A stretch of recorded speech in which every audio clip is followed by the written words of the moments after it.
안녕하세요. 클로팀입니다. 이번 클로 7.3 버전에서는 어떠한 신기능과 개선 사항이 있는지 오늘 신기능 웨비나에서 소개해 드리겠습니다. 신기능 설명을 들으면서 동시에 실시간 채팅창을 통해 Q&A가 진행될 예정입니다. 클로팀이 함께 참여하고 있으니 신기능 관련하여 궁금한 부분이 있으면 채팅창을 통해 질문을 남겨주시면 됩니다. 그럼 클로팀에서 실시간으로 답변을 드리겠습니다. 실시간 채팅창은 유튜브에 로그인이 되어 있어야지만 사용 가능하므로 지금 바로 로그인해 주세요. 또한 이번 클로 7.3 버전을 이미 사용하신 분들의 사용성 피드백과 이전 버전에서 어떠한 기능이 가장 마음에 들었는지 투표할 수 있는 설문조사가 함께 진행됩니다. 신기능 설명 영상을 끝까지 시청하신 후에 더보기란을 클릭하여 설문조사에 모두 참여해 주세요. 그럼 클로 7.3 신기능 설명회를 시작하겠습니다.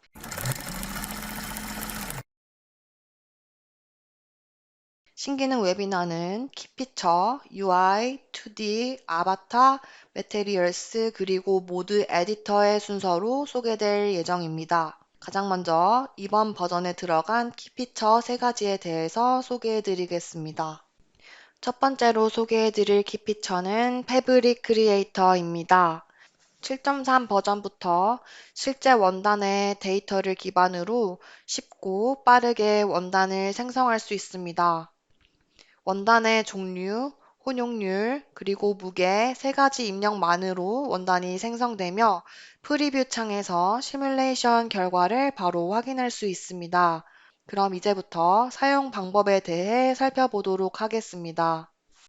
패브릭 크리에이터는 2가지 방법으로 실행할 수 있습니다. 첫 번째로는 메인 메뉴에서 에디터, 패브릭 크리에이터 메뉴를 선택합니다. 새로운 패브릭이 추가됨과 동시에 2D 패턴 창에 패브릭 크리에이터 창이 오픈됩니다.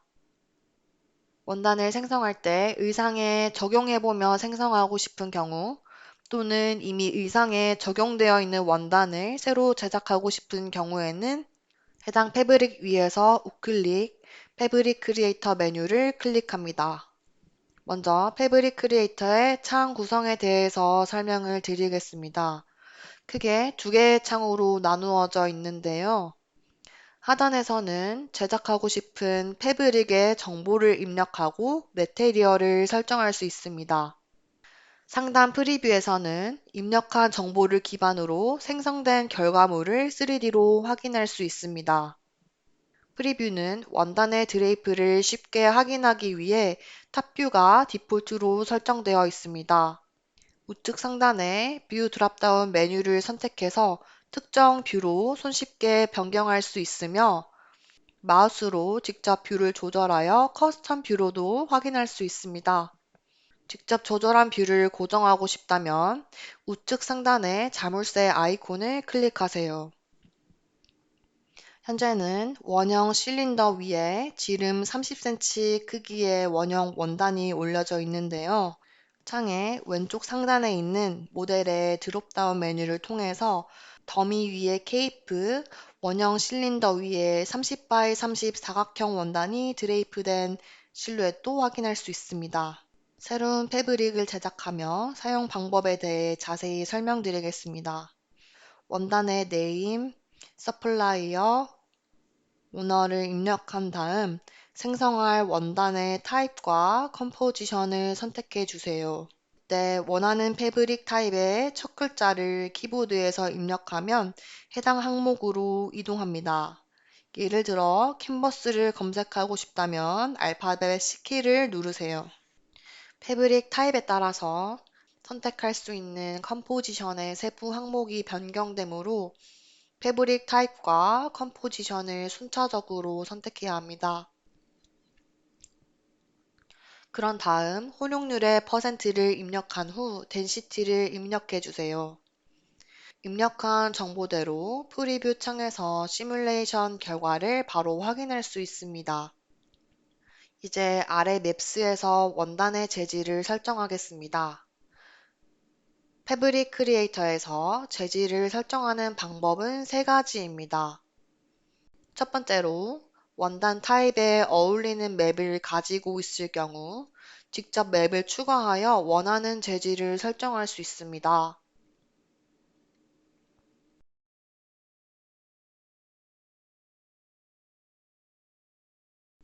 두 번째로 맵을 가지고 있지 않는 경우 클로의 기본 텍스처를 사용할 수 있습니다.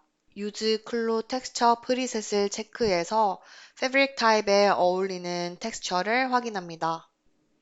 원하는 텍스처를 선택하여 적용할 수 있습니다. 마지막으로 맵스 메뉴의 오른쪽에 위치한 마술봉 아이콘을 클릭하여 AI로 텍스처를 생성하여 적용할 수 있습니다. 물성과 텍스처를 설정하여 원단을 생성한 다음 세부적인 물성 조절이 필요하다면 좌측에 디테일 탭을 클릭합니다. 7.3 이전 버전까지는 원단의 물성을 표현하기 위해 16개의 파라미터를 사용했었는데요. 패브릭 크리에이터는 기존 파라미터에 그로스 레이트 4가지를 추가하여 총 20개의 파라미터로 원단의 물성을 표현합니다. 이로써 표현 가능한 물성의 범위가 넓어졌고 더욱 세밀한 물성 조절이 가능해졌습니다. 또한 물성의 값을 조절할 때에도 프리뷰 창에서 조절되는 값에 따른 시뮬레이션 결과를 바로바로 확인할 수 있기 때문에 편리하게 수정이 가능합니다. 하지만 직접 세부 물성을 수정하는 것은 원단 정보를 기반으로 생성된 결과를 변경하는 것을 의미합니다.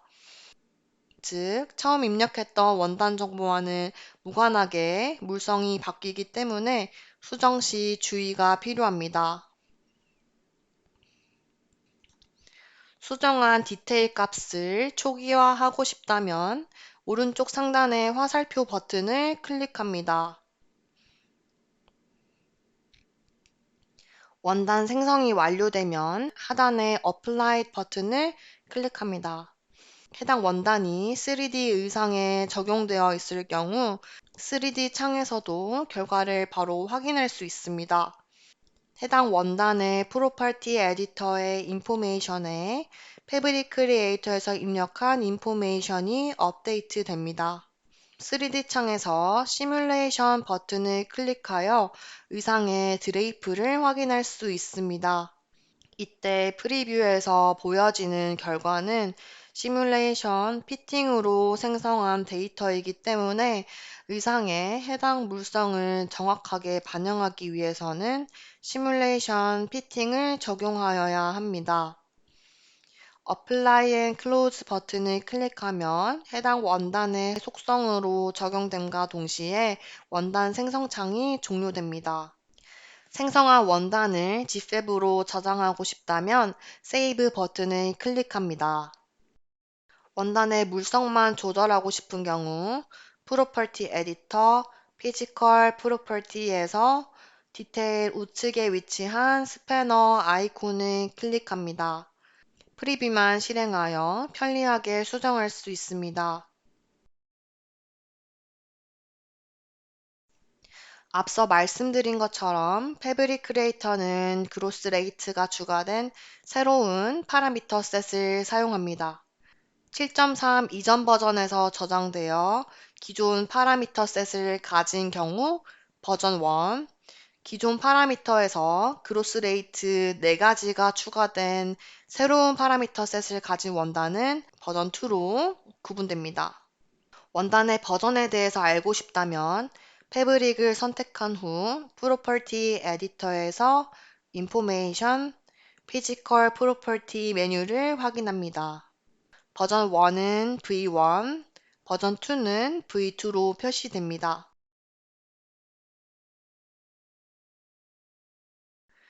더 자세한 정보를 알고 싶다면 좌측의 삼각형 아이콘을 클릭합니다. Create by 메뉴에서는 해당 원단이 디폴트 패브릭, 에뮬레이터, 그리고 패브릭 크리에이터 중 어떤 방식으로 생성된 것인지 확인할 수 있습니다.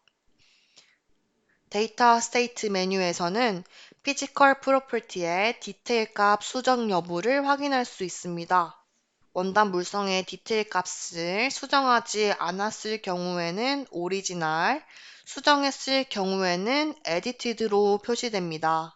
패브릭 크리에이터에 사용할 수 있는 원단은 세 가지가 있습니다.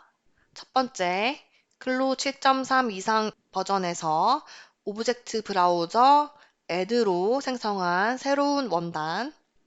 두 번째, 패브릭 크리에이터에서 처음부터 제작된 V2 원단.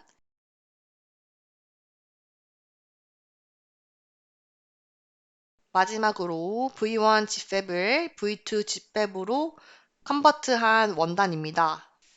패브릭 크리에이터는 클로 7.3 이전 버전에서 저장한 원단의 경우 V2에 추가된 그로스 레이트 파라미터들에 해당하는 데이터가 없기 때문에 사용할 수 없습니다.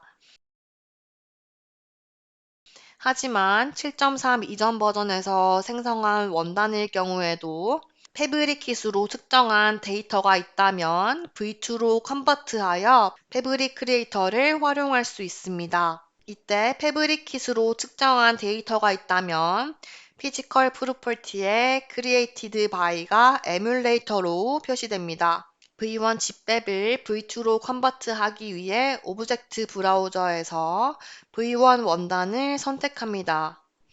선택한 V1 원단이 created by emulator라면 프로퍼티 에디터의 피지컬 프로퍼티 메뉴 우측에 컨버트 아이콘이 표시됩니다. 선택한 원단의 패브릭 킷으로 측정한 데이터가 없다면 V2로 변환이 불가능하기 때문에 컨버트 아이콘이 표시되지 않습니다. 패브릭 킷으로 측정한 데이터가 있는 V1 집팹을 선택한 다음 컨버트 해보겠습니다. 속성창에서 피지컬 프로퍼티가 V1에서 V2로 변환된 것을 확인할 수 있습니다. 클로 7.3 이전 버전에서 저장한 원단, 즉 V1 집팹의 드레이핑 결과를 시뮬레이션 없이 패브릭 크리에이터의 프리뷰로 확인하고 싶은 경우 그로스 레이트가 추가된 V2 파라미터를 사용하여 세밀하게 물성의 속성을 조절하고 싶은 경우 V1을 V2로 컨버트합니다. 기존의 클로 라이브러리에서 제공하는 원단들은 패브릭 킷으로 측정한 데이터를 가지고 있으므로 컨버팅하여 패브릭 크리에이터에서 사용할 수 있습니다.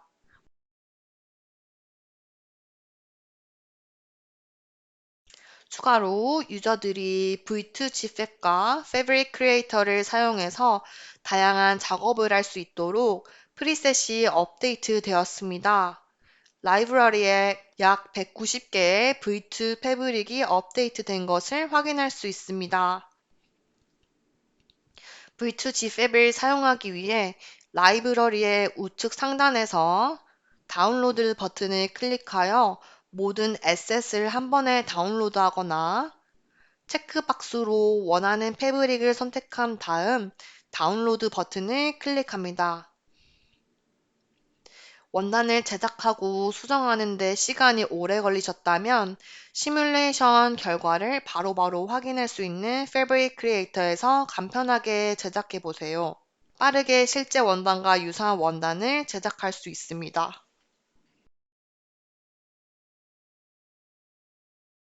두 번째로 소개해드릴 키피처는 AI 텍스처 제너레이터입니다. 키워드를 입력하여 원하는 질감을 가진 무늬를 심리스 텍스처로 생성합니다.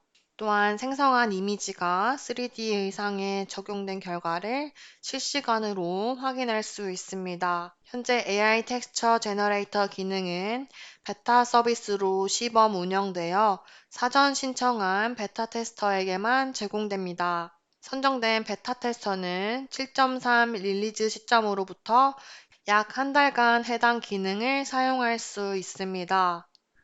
테스터의 의견을 바탕으로 기능 및 정책을 개선한 다음 조만간 모든 유저가 사용할 수 있도록 공식 릴리즈를 계획하고 있습니다. 이때 추가로 반영되는 내용은 추후 클로 웹사이트 매뉴얼에 게시될 예정입니다. 원활한 테스트 진행을 위해 AI 텍스처 생성 시 크레딧 제한이 적용됩니다. 각 AI 텍스처 1회 생성 시 1 크레딧이 차감되는 방식으로 운영됩니다. 이제 사용 방법에 대해 살펴보겠습니다. AI 텍스처 제너레이터를 실행시키기 위해서는 먼저 오브젝트 브라우저에서 AI 텍스처를 생성할 패브릭을 선택해야 합니다. 패브릭 속성창에서 베이직 파라미터스 우측에 위치한 AI 텍스처 제너레이터 버튼을 클릭합니다. 이때 선택한 패브릭이 의상에 적용되어 있다면 AI 텍스처 제너레이터로 생성한 결과를 3D 창에서 바로 확인할 수 있습니다. 또는 패브릭 크리에이터에서 원단을 제작할 때 바로 실행할 수도 있습니다. 하단의 맵스 우측에 있는 요술봉 아이콘을 클릭하면 패브릭 크리에이터에서 AI 텍스처 제너레이터가 바로 오픈됩니다. 다음으로 AI 텍스처 제너레이터의 구조에 대해서 살펴보겠습니다. 상단에서는 원하는 느낌과 가까운 텍스처를 생성하기 위해 몇 가지 옵션을 설정하고 텍스트 프롬프트에 키워드를 입력할 수 있습니다. 하단의 공간에서는 생성이 완료되면 하나의 AI 텍스처가 표시됩니다. 그리고 우측의 히스토리 탭을 클릭하면 창이 확장되고 이곳에서 이전에 생성한 이미지를 다시 확인할 수 있습니다. 생성했던 이미지와 해당 이미지를 생성할 때 입력했던 옵션 및 프롬프트를 함께 확인할 수 있습니다. 기록되는 히스토리는 클로 소프트웨어 종료 전까지만 유지되니 이 점을 유의하시어 작업에 활용해 보세요. AI 텍스처를 생성하기에 앞서 차례대로 상단의 옵션부터 살펴보겠습니다. 선택할 수 있는 옵션은 크게 세 가지로 나누어집니다. 첫 번째는 패브릭 타입입니다. 패브릭 타입의 드롭다운 메뉴를 클릭하여 생성될 원단 이미지의 다양한 질감을 설정할 수 있습니다. 예를 들어 부크를 선택하면 푹신한 느낌의 질감이, 캔버스를 선택하면 비교적 거친 느낌의 질감이 함께 생성됩니다. 패브릭 타입을 선택하지 않으면 제너레이트 버튼이 활성화되지 않으니 필수로 타입을 선택해 주셔야 합니다. 현재 선택한 원단이 상의에 적용되어 있습니다. 저는 저지 타입으로 선택하겠습니다. 두 번째는 컨텐트 타입입니다. 넌, 스타일, 패턴 세 가지 옵션 중 하나를 선택하여 원하는 결과물을 효과적으로 생성할 수 있습니다. 선택하는 컨텐트 타입의 옵션에 따라 입력한 프롬프트의 특성이 다르게 반영되어 결과물이 생성됩니다. 제공되는 다양한 컨텐트 타입을 선택하여 프롬프트를 입력할 때 텍스처가 어떻게 생성되는지 슬라이드로 먼저 확인해 보도록 하겠습니다. 컨텐트 타입을 스타일로 선택했을 경우 프롬프트에 카툰, 워터컬러 페인팅, 크로키, 그리고 빈티지 중 하나의 특성을 반영하여 이미지를 생성할 수 있습니다.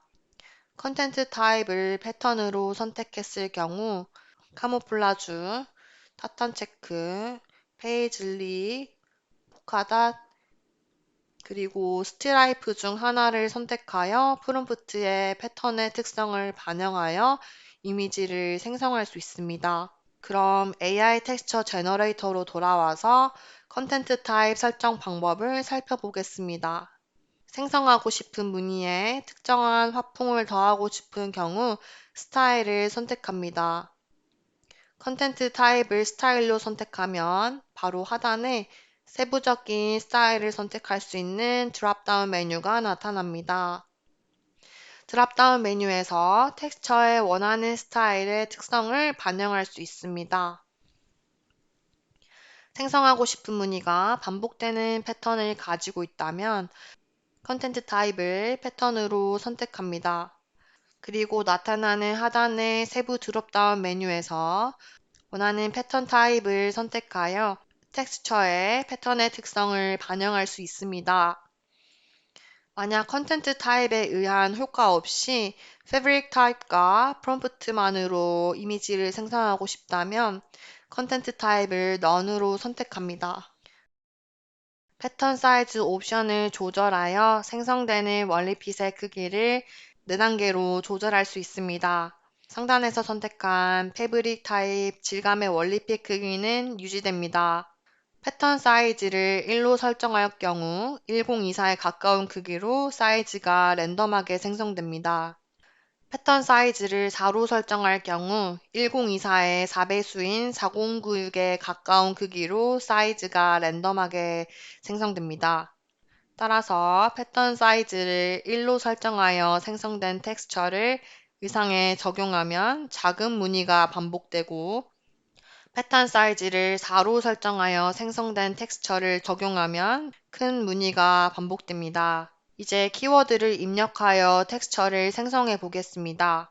텍스처 프롬프트 필드에 만들고 싶은 이미지가 연상되는 키워드를 입력합니다. 현재 프롬프트는 영어로만 입력 가능합니다. 프롬프트 입력이 끝났다면 원단을 생성하기 위해 제너레이트 버튼을 클릭합니다. 이미지를 생성하는 순간 크레딧 하나가 차감됩니다. 이미지를 생성하는 동안에는 서버 접속 대기열과 진행 상황을 확인할 수 있습니다. AI 텍스처 생성이 완료되면 하단의 Apply 버튼을 클릭합니다. 해당 원단이 3D 의상에 적용되어 있다면 그 결과를 미리 확인할 수 있습니다. 키워드를 입력할 때는 서술적인 긴 문장보다는 단어들을 나열하는 방식을 권장합니다. 문장이 길어지면 이미지에 왜곡이 생기므로 컴마를 사용하여 단어들을 끊어서 작성하는 것이 좋습니다. 키워드를 추가하기 위해서 컴마, 스페이스, 그리고 옐로우 스카이를 입력합니다. 제너레이트 버튼을 클릭하여 결과를 확인해 보겠습니다.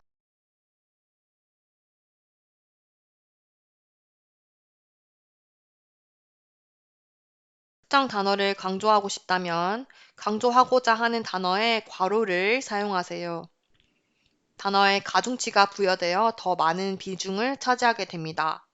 가중치는 괄호를 한 번 사용하면 1.1배, 두 번 사용하면 1.21배가 증가합니다.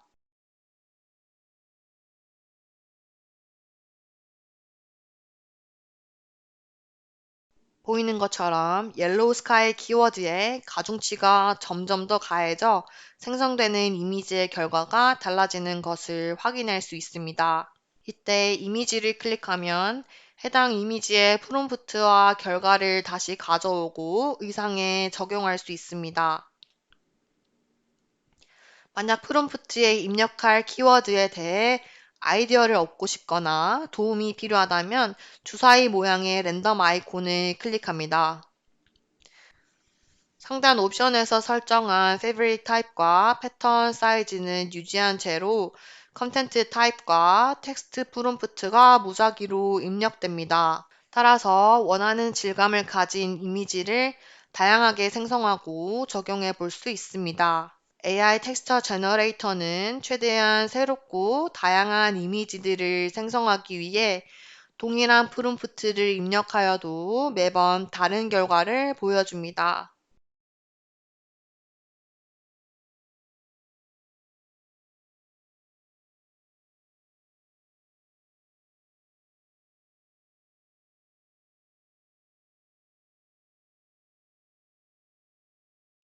만약 기존 결과를 최대한 유지한 채로 다른 결과물을 생성하거나 프롬프트를 업데이트하고 싶다면 핀 모양 아이콘을 클릭합니다. 핀 모양 아이콘에 마우스를 오버하게 되면 프롬프트를 유지한 채 유사한 결과를 생성합니다 라는 툴팁이 나타납니다.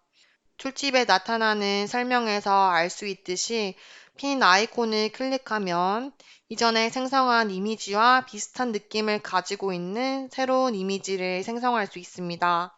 핀 모양 아이콘을 클릭하고 히스토리에서 생성했던 이미지 하나를 선택한 다음 제너레이트 해보도록 하겠습니다. 기존의 결과를 유지한 채로 새로운 이미지가 생성되었습니다.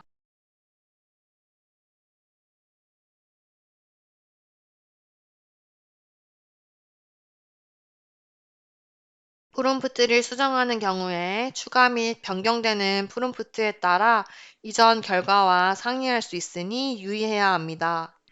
텍스처를 생성할 때 동시 접속자가 많을 경우 생성 시간이 다소 소요될 수 있는데요. AI 텍스처 제너레이터를 이용하면서 대기 시간 동안 다른 작업을 동시에 수행할 수 있습니다. 대기 시간이 길어질 경우 우측 상단의 화살표 버튼을 클릭하여 창을 축소합니다. 생성이 완료되면 문구가 업데이트되므로 효율적으로 활용할 수 있습니다. 의상과 어울리는 독창적인 텍스처를 떠올리기 위해 많은 고민을 하셨을 텐데요. AI 텍스처 제너레이터를 이용하여 나만의 원단 이미지를 손쉽게 생성해 보세요. 마지막으로 소개해드릴 키피처는 에딧 링킹입니다. 7.3 버전부터 패턴에서 링크 설정된 선분들을 동시에 수정할 수 있게 되어 효율적으로 작업할 수 있게 되었습니다. 패턴의 외곽선 혹은 내부 선분뿐만 아니라 재봉선을 활용하여 동시 수정 설정도 가능한데요. 예제를 통해서 자세한 사용 방법에 대해 알아보도록 하겠습니다. 이 기능은 선택한 선분을 링크드 에디팅으로 설정할 수 있는 링크 라인스 메뉴와 링크된 세그먼트들의 옵션을 수정할 수 있는 에딧 링크 툴로 구성되어 있습니다. 차례로 링크 라인스 메뉴로 선택한 선분들을 어떻게 링크드 에디팅 설정할 수 있는지, 그리고 실수로 설정한 링크 라인스의 경우 에딧 링크를 통해서 어떻게 수정할 수 있는지 알려드리겠습니다. 첫 번째로는 자켓의 페이싱 패턴을 활용해서 선택한 선분이 재봉되어 있지 않은 경우 동시 수정을 설정하는 방법에 대해 알려드리겠습니다. 먼저 우측 2D 툴바에서 에딧 패턴 툴을 선택해 줍니다.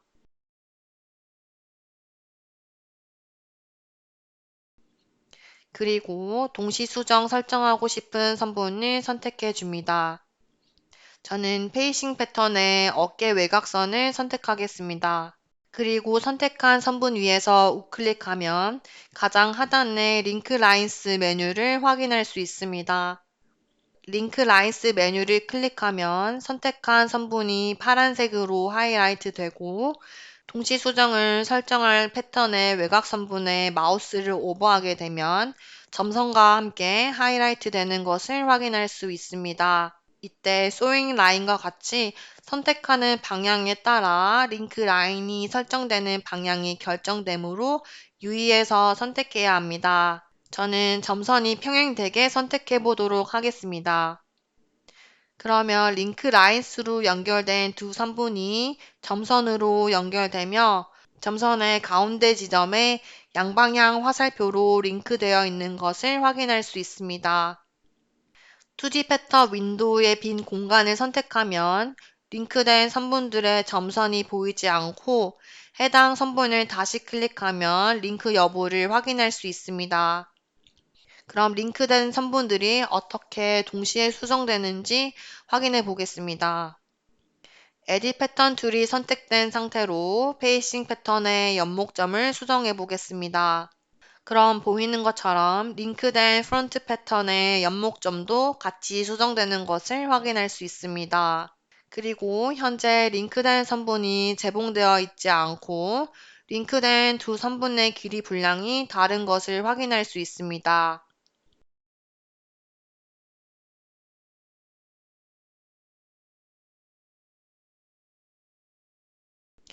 에딧 링크 기능을 통해 수정해 보겠습니다. 우측 2D 툴바에서 에딧 패턴 툴을 꾹 누르면 하위 툴들을 확인할 수 있습니다. 이 중 에딧 링크 기능을 선택해 줍니다. 그리고 수정할 링크된 라인을 선택하고 링크된 라인 위에서 우클릭하면 수정할 수 있는 옵션들을 확인할 수 있습니다.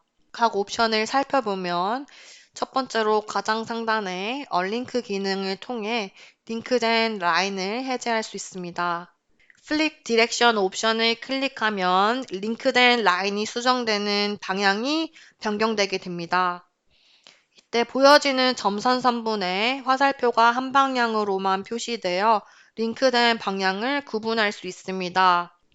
예를 들어 선택한 점이 아래 방향으로 움직일 때 동일하게 링크된 라인의 점이 같은 방향으로 아래로 수정됐다면 플립 디렉션을 선택했을 때는 선택한 점을 아래 방향으로 움직일 때 링크된 라인의 점은 위 방향으로 반대로 수정되게 됩니다.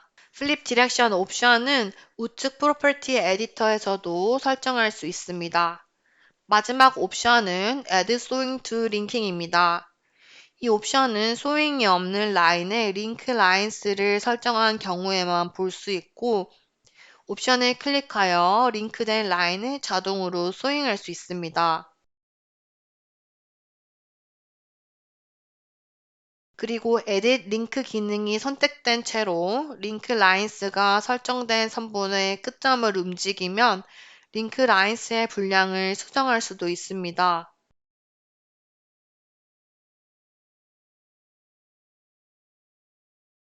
에디 소잉 툴로 확인해 보면 링크 라인스에 맞춰 설정한 소잉 분량 또한 맞춰서 자동으로 수정된 것을 확인할 수 있습니다. 링크 라인스는 현재 선분 단위로 설정되므로 자유제봉을 사용하는 상황처럼 전체 선분에서 일부분을 링크해야 할 경우에 활용 가능합니다. 그리고 한 선분에 여러 선분을 링크 설정도 가능합니다. 동일하게 2D 툴바에서 에디 패턴 툴을 선택 후 1이 되는 선분을 선택한 다음 선분 위에서 우클릭하여 링크 라인스 메뉴를 클릭합니다. 그리고 링크할 첫 번째 선분을 클릭하고 키보드의 Shift 키를 누른 채로 같이 링크할 복수 선분을 선택합니다. 그러면 보이는 것처럼 한 선분에 두 가지 선분이 링크되고 한 선분을 수정하면 링크된 두 선분이 동시에 수정됩니다. 이 기능은 같은 크기의 패턴을 여러 겹 겹쳐 제공하는 상황에서 유용하게 활용할 수 있습니다. 링크하려는 선분이 이미 제봉선이 설정된 경우 Edit Sewing 툴을 사용하여 더욱 간편하게 라인들을 링크할 수 있습니다. 먼저 2D 툴바에서 Edit Sewing 툴을 선택합니다. 그리고 링크 설정할 재봉선을 우클릭한 다음 링크 라인 메뉴를 선택합니다. 그러면 보이는 것처럼 재봉된 선분들이 링크되는 것을 확인할 수 있습니다. Edit Sewing 툴이 선택된 채로 링크 라인이 설정된 선분 위에서 우클릭하면 언링크 라인 기능을 클릭하여 링크를 해제할 수 있습니다. 그리고 유의할 점은 링크된 선분들의 소잉 라인을 삭제할 경우 해당 선분의 링크도 자동으로 해제됩니다.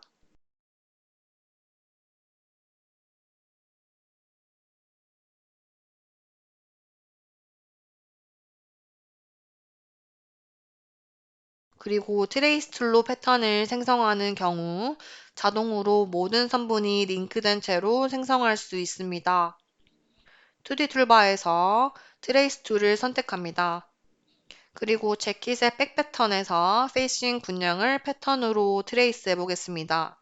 패턴으로 트레이스할 선분을 클릭하고 선택된 선분 위에서 우클릭하면 트레이스 패턴 with 링크 메뉴를 확인할 수 있습니다. 해당 메뉴를 클릭하면 트레이스된 패턴이 하이라이트 되어 나타나고 2D 패턴 윈도우 빈 공간을 선택하여 생성해 줍니다.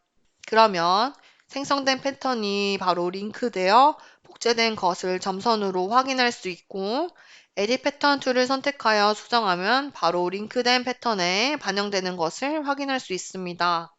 이 기능을 가장 효율적으로 설정하는 프로세스는 기존처럼 패턴 정리, 패턴 제봉, 시뮬레이션 순서로 옷의 형태를 먼저 만들어 놓은 다음 에딧 링킹 설정할 재봉선들을 다중 선택하여 일괄 적용하는 방법입니다.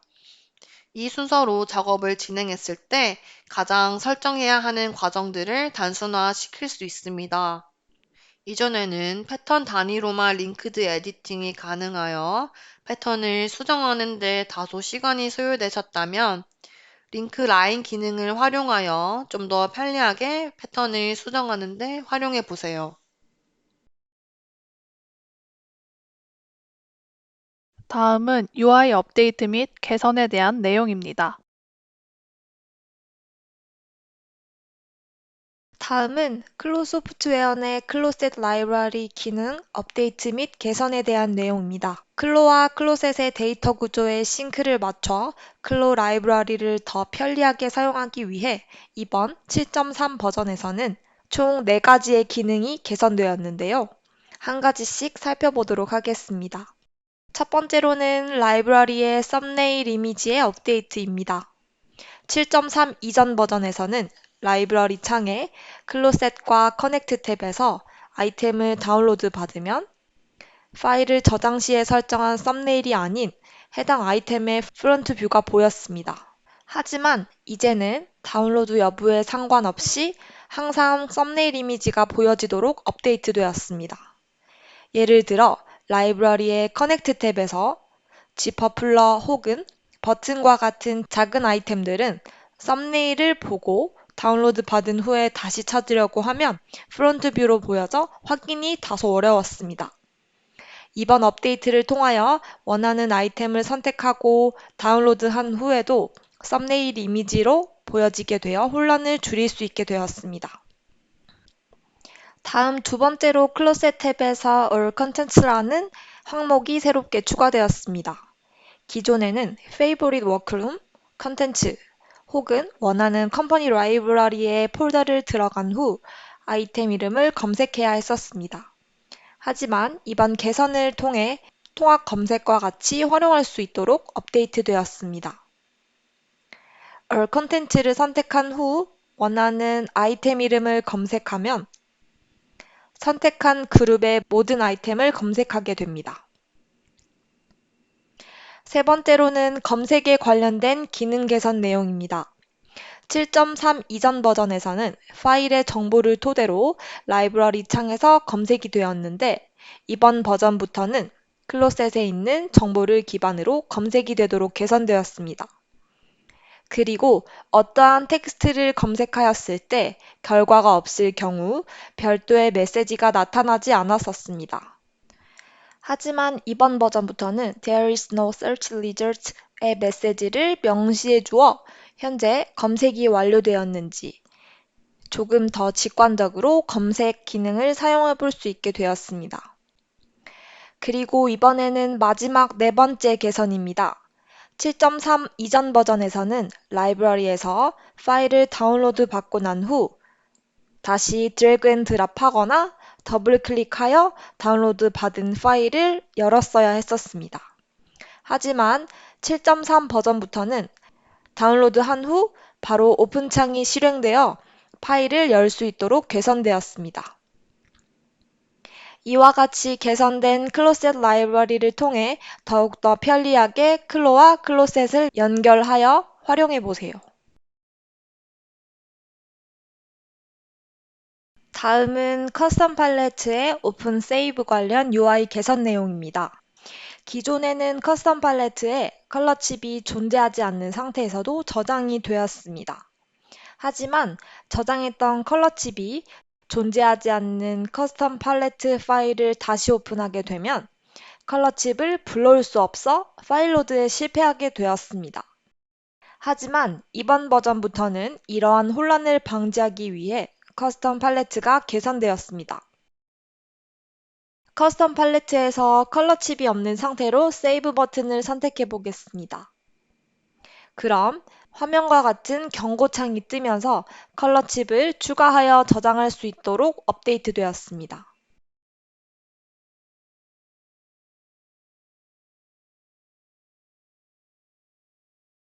이번 버전부터는 freeze, strengthen, 그리고 solidify와 같이 레이어도 레이어 컬러를 보여지고 숨기게 할 수 있도록 개선되었습니다. 먼저 패턴의 레이어를 설정해 보도록 하겠습니다. 레이어는 패턴이나 의상이 겹쳐 착장되어야 할 때 겉으로 나와야 하는 것과 안쪽으로 들어가야 하는 것을 설정해 손쉽게 시뮬레이션 할 수 있는 기능입니다. 원하는 패턴을 선택하고 우측 프로퍼티 에디터 창으로 이동합니다. 그리고 선택한 패턴을 다른 패턴보다 겉에 나오도록 하기 위해 레이어 값을 다른 패턴보다 더 큰 값인 1로 설정하겠습니다. 그리고 3D 창에서 확인하면 레이어 색상이 네온 그린 컬러로 설정된 것을 확인할 수 있습니다. 설정된 레이어 보기를 끄기 위해서는 3D 창 배경에서 우클릭, Show Hide 컬러 메뉴에서 레이어 하이드 메뉴를 선택하게 되면 레이어 컬러 보기가 숨겨지게 되고, 만약 다시 레이어 컬러를 켜고 싶다면 같은 방법으로 3D 창 배경에서 우클릭, Show Hide 컬러 메뉴에서 레이어 Show 메뉴를 선택하게 되면 레이어 컬러 보기가 켜지게 됩니다. 이번 버전부터 GSE 파일에 썸네일 이미지를 등록할 수 있게 되었습니다. 이전에는 별도의 썸네일 이미지 파일 없이 씬 파일만 저장되어 저장된 이름으로만 파일 식별이 가능했었는데요. 7.3 버전부터 썸네일 이미지를 등록하여 저장할 수 있게 되어 클로 라이브러리에 등록 시 썸네일을 확인할 수 있게 되었습니다. 해당 파일을 GSE 파일로 저장 후 클로 라이브러리에서 썸네일 이미지를 확인해 보도록 하겠습니다. 상단 메인 메뉴에서 파일, Save as, Scene and Props를 선택합니다. 썸네일 이미지를 등록할 수 있는 Save Scene and Prop 팝업 윈도우가 나타납니다. 오토와 커스텀 옵션을 볼 수 있는데요. 오토로 설정 시 지금 3D 윈도우에서 볼 수 있는 화면의 정면이 썸네일 이미지로 자동 저장됩니다. 커스텀 옵션을 선택하면 하단에 플러스 모양의 칸이 나타나게 되는데요. 해당 칸을 선택하면 썸네일로 등록할 이미지가 저장되어 있는 PC의 경로를 선택할 수 있습니다. 이미지를 선택 후 오픈 버튼을 누르면 해당 칸에 선택한 썸네일 이미지가 보여지고 OK 버튼을 눌러 씬 파일을 저장할 PC 경로를 선택해주면 됩니다.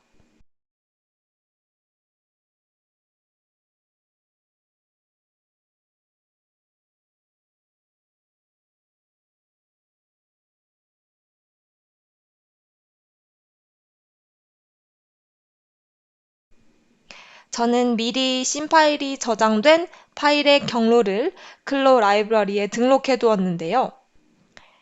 좌측 클로 라이브러리에서 방금 저장한 씬 파일에 마우스 오버하게 되면 커스텀 이미지와 씬 파일의 프론트 뷰가 보여집니다. 다음은 2D 관련 업데이트 및 개선 사항입니다. 먼저 에딧 패턴 기능 관련하여 개선된 사항을 말씀드리겠습니다. 이번 버전부터 길이가 다른 심라인의 두 선분의 길이를 간편하게 같은 길이로 수정할 수 있게 되었습니다. 기존에는 심라인의 길이가 다른 경우 한쪽 선분의 길이값을 기억해서 체인지 랭스 기능을 통해 한쪽 선분의 길이를 직접 입력하여 변경했어야 했는데요. 이번에 새로 업데이트된 매치 메저먼트 옵션 기능을 통해 재봉으로 연결된 두 선분을 선택하여 지정한 한쪽 선분에 맞춰서 길이를 간편하게 변경할 수 있게 되었습니다. 이 기능을 활용하여 사이드 심라인의 길이가 달라 옆선이 주름진 드레스를 수정해 보도록 하겠습니다. 우측의 2D 툴바에서 에딧 패턴 툴을 선택해 줍니다. 그리고 사이드 심라인의 두 선분을 키보드의 Shift 키를 누른 채로 선택해 줍니다. 각각 선분의 길이가 646.9mm 그리고 604.8mm로 다른 것을 확인할 수 있습니다. 이 상태에서 선택된 선분 위에서 우클릭하면 우클릭 팝업 메뉴에 매치업, 매치 메저먼트를 선택합니다. 그러면 매치 메저먼트 팝업 윈도우가 나타납니다.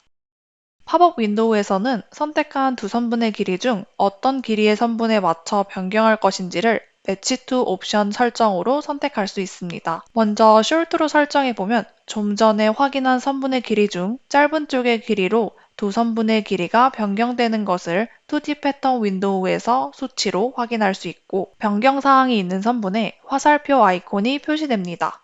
그리고 하단의 메저먼트를 보면 짧은 선분의 길이가 표시되는 것을 확인할 수 있습니다. 다시 롱 옵션으로 변경하면 마찬가지로 긴 선분에 맞춰 선분의 길이가 변경되고 변경 사항이 있는 선분에 화살표 아이콘이 표시되며 메저먼트도 긴 선분의 길이로 표시됩니다. 다음으로 디렉션은 선분의 길이가 축소 혹은 확장될 방향을 설정할 수 있는데요. 작동 원리는 체인지 랭스와 동일합니다. 스타트로 선택하면 선분의 시작점으로부터 선분의 길이가 변경됩니다. 그리고 변경 사항이 있는 선분 위에서 노란색 화살표로 변경되는 방향이 표시됩니다. 센터로 선택하면 선분의 중심으로부터 변경할 길이에 맞게 길이가 변경되고 화살표가 양방향으로 나타납니다. 엔드로 선택하면 끝점으로부터 길이가 변경되며 변경되는 방향으로 화살표가 보여집니다. 저희는 스타트로 선택한 후 하단의 OK 버튼을 눌러보겠습니다. 2D 패턴 윈도우에서 변화를 바로 확인할 수 있고 시뮬레이션 툴을 사용하여 3D 윈도우에서 변경 사항이 적용된 결과를 확인할 수 있습니다. 이렇게 재봉으로 연결된 사이드 심라인을 수정하는 데도 활용할 수 있지만 컬러 패턴과 같이 주로 두 겹으로 사용하는 패턴에도 손쉽게 활용할 수 있습니다. 매치 메저먼트 기능의 경우 여러 겹의 패턴이 재봉되어 있는 경우에도 사용이 가능합니다. 컬러 패턴을 보면 레이어 클론 기능으로 두 겹 봉제가 되어 있는데요. 에딧 패턴 툴을 선택하여 컬러 패턴이 봉제된 넥밴드 패턴의 외곽선을 동시에 선택하고 우클릭하여 매치업, 매치 메저먼트를 선택해 줍니다. 이번에는 짧은 선분에 맞추기 위해 숄트를 선택하고 디렉션은 스타트를 선택합니다. 2D 패턴 윈도우에서 레이어 클론이 설정된 패턴의 외곽선의 수치도 변경되는 것을 바로 확인할 수 있습니다. OK 버튼을 눌러 활성화해 줍니다. 동일하게 시뮬레이션 버튼을 눌러 변경 사항을 의상에 적용시켜 줍니다. 이처럼 상황에 따라 선분 길이 수정에 편리하게 활용해 보세요. 이번 버전부터 재봉 관계에 있는 패턴들을 한꺼번에 선택할 수 있게 되어 작업이 매우 편리해졌습니다. 이전에는 전체 선택 혹은 드래그하여 범위 선택, 같은 파티클 디스턴스 혹은 패브릭과 같이 동일한 속성을 사용한 경우 그룹 선택이 가능했습니다. 하지만 이번 버전부터 직간접적 재봉 관계를 이루는 패턴들, 즉 자켓, 이너, 하이 등 재봉 관계를 이루는 복종 카테고리 단위로 선택이 가능해졌습니다. Select or Sew-in 기능을 활용하여 후디, 슬리브리스, 데님을 각각 선택해 보도록 하겠습니다. 우선 후디를 선택해 볼 건데요.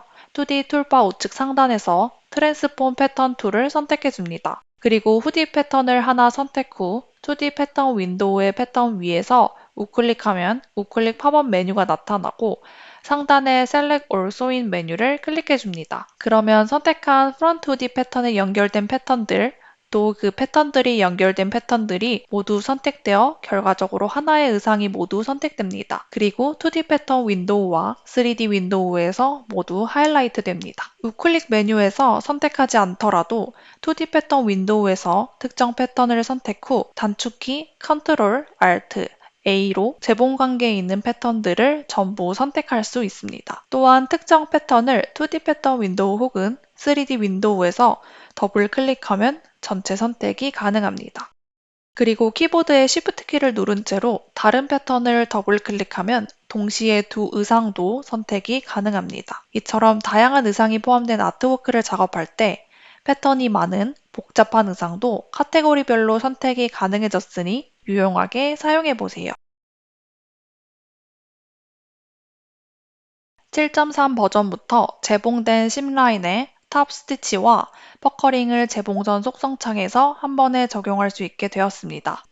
그리고 이러한 재봉선 속성을 하나의 확장자로 한 번에 저장할 수 있게 되어 동일한 스타일의 심라인 작업에 있어서 더욱 편리해졌습니다. 보이는 의상에 차례로 재봉선 속성창에서 탑 스티치와 퍼커링을 적용 후 재봉선 속성을 저장하여 동일한 속성을 가진 심라인에 한 번에 적용해 보도록 하겠습니다. 먼저 2D 툴바에 Edit Sewing 툴을 선택합니다. 그리고 수정할 센터 프론트 심라인을 선택합니다. 그럼 우측에 속성 창이 나타나고 새롭게 탑 스티치와 퍼커링 옵션이 생겨난 걸 확인할 수 있습니다. 먼저 탑 스티치 옵션을 클릭하여 활성화시켜 보도록 하겠습니다. 그럼 하단에 탑 스티치를 심라인에 적용하는 데 필요한 세부 속성이 나타납니다. 옵션들은 기존의 심라인 탑 스티치 툴로 직접 심라인에 적용했을 때와 동일합니다. 먼저 탑 스티치 옵션을 클릭할 경우 자동으로 오브젝트 브라우저에서 마지막으로 선택했던 탑 스티치가 적용되며 우측 드롭다운 아이콘을 클릭하여 원하는 탑 스티치 스타일로 변경이 가능합니다. 이때 드롭다운 메뉴에 포함된 탑 스티치 스타일은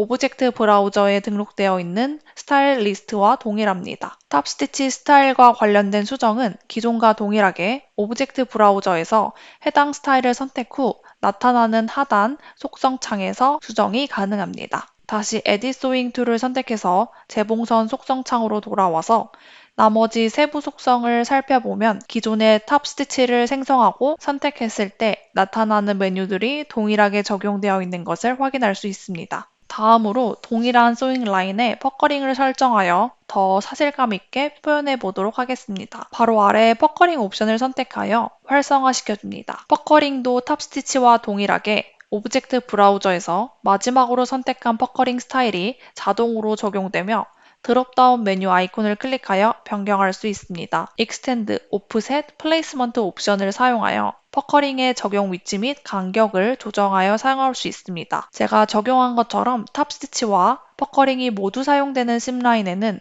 두 가지 옵션을 모두 넣어도 되지만 필요에 따라 옵션을 각각 적용하여 사용해 보세요. 다음으로는 수정한 재봉선 속성을 하나의 확장자로 저장해 보도록 하겠습니다.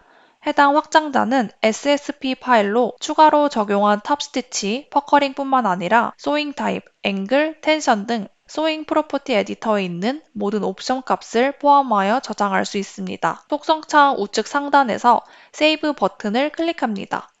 저장할 경로를 선택한 후 세이브 버튼을 눌러 저장합니다. 그럼 저장된 SSP 파일을 동일한 속성 값을 사용하는 심라인에 적용해 보도록 하겠습니다. 먼저 동일하게 2D 툴바에서 Edit Sewing 툴을 선택하여 적용할 심라인을 선택합니다. 때 하나의 심라인뿐만 아니라 다수의 심라인을 키보드의 Shift 키를 눌러 다중 선택하여 한꺼번에 적용도 가능합니다. 그리고 프로퍼티 에디터에서 오픈 버튼을 눌러 저장된 SSP 파일을 불러와 적용시켜 줍니다. 3D와 2D 패턴 창에서 바로 반영되는 것을 확인할 수 있습니다. 속성 창에서 가지 않더라도 기존의 다른 확장자 파일들과 동일하게 SSP 파일을 드래그 앤 드랍하여 심라인 위에 가져다 놓는 방식으로도 적용이 가능합니다. 이와 같이 동일한 속성 값을 사용하는 여러 심라인에 한 번에 적용하여 작업 시간을 단축하는 데 유용하게 활용해 보실 수 있습니다. 가이드라인 기능 관련 개선 사항입니다. 이번 버전부터 2D 창에서 가이드라인을 생성할 때 정확한 수치값을 입력할 수 있게 되었습니다. 패턴을 제도할 때, 포켓이나 그래픽을 추가하기 위해 위치를 표시할 때 업데이트된 기능을 활용하여 편리하게 작업할 수 있게 되었습니다. 먼저 가이드라인을 생성하기 위해 2D 패턴 윈도우의 토글바에서 2D 정보 보기, 줄자 보기를 활성화시켜 주세요. 다음, 트랜스폼 패턴 툴을 선택한 상태에서 상단의 줄자를 클릭하고 아래로 드래그하여 가이드라인을 생성합니다. 가이드라인을 위에서 우클릭하여 업데이트된 옵션을 살펴보겠습니다. 첫 번째로는 오프셋 가이드라인 메뉴가 추가되었습니다. 내부 선분을 생성할 때와 동일한 원리로 특정 안내선을 기준으로 새롭게 추가할 가이드라인의 개수와 거리를 수치값으로 설정할 수 있습니다. 설정한 가이드라인은 2D 패턴 윈도우에서 점선으로 프리뷰를 확인할 수 있습니다. 이전에는 가이드라인을 고정하려면 2D 패턴 윈도우에서 우측 토글바 락 가이드라인 아이콘을 클릭하여 모든 가이드라인을 락할 수밖에 없었는데요. 이번 버전부터 원하는 가이드라인 하나만 선택 후 우클릭 메뉴에서 락 가이드라인 메뉴를 클릭하여 개별 가이드라인 단위로 고정이 가능하게끔 업데이트되었습니다. 이미 생성한 가이드라인을 원하는 수치값대로 이동시킬 옮길 수 있게 되었습니다. 이동시킬 가이드라인을 선택하고 이동시키려는 방향으로 드래그하면서 우클릭하면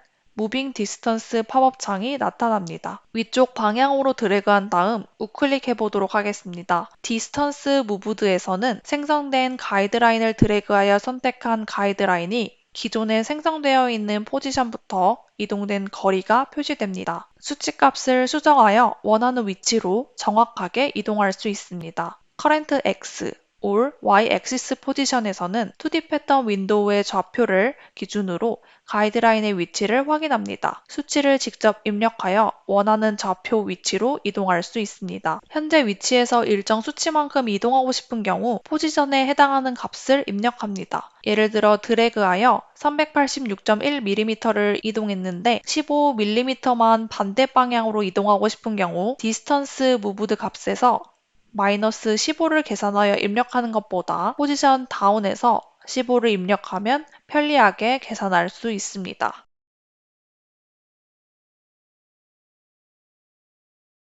이번 버전부터 클로네스 패턴 with sewing 기능이 추가되어 내부 도형이나 연속되는 내부 선분을 패턴으로 복제하는 경우 자동으로 재봉선이 설정되도록 업데이트되었습니다.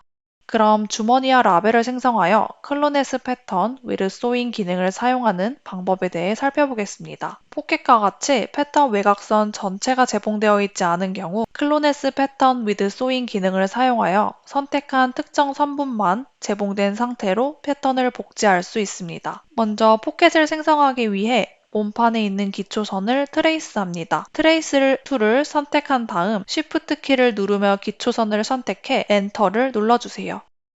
선택한 선분들이 모두 연결되어 내부 선분으로 트레이스됩니다. 그런 다음 에딧 패턴 툴을 선택하여 복제될 패턴과 자동으로 제공될 연속된 선분들을 Shift 키를 누른 채로 선택합니다. 이때 선택된 선분이 연속되지 않거나 선택된 선분이 각각 수평, 수직, 선상에 위치할 경우 해당 기능을 적용할 수 없습니다. 연속된 선분을 선택 후 선택한 선분 위에서 우클릭하고 클로네스 패턴 with sewing 메뉴를 클릭합니다. 선택된 선분의 시작과 끝점을 잇는 형태로 포켓 패턴이 생성됩니다. 그런 다음 2D 패턴 윈도우에서 원하는 위치를 클릭하면 선택한 내부 선분과 자동 제공된 상태로 패턴이 복제됩니다. 3D 창에서 패턴을 빠르게 배치하기 위해 제공될 패턴 위에서 우클릭한 다음 슈퍼 임포즈 오버 메뉴를 선택합니다. 포켓 패턴을 빠르게 생성하고 부착할 수 있습니다. 패치, 라벨 등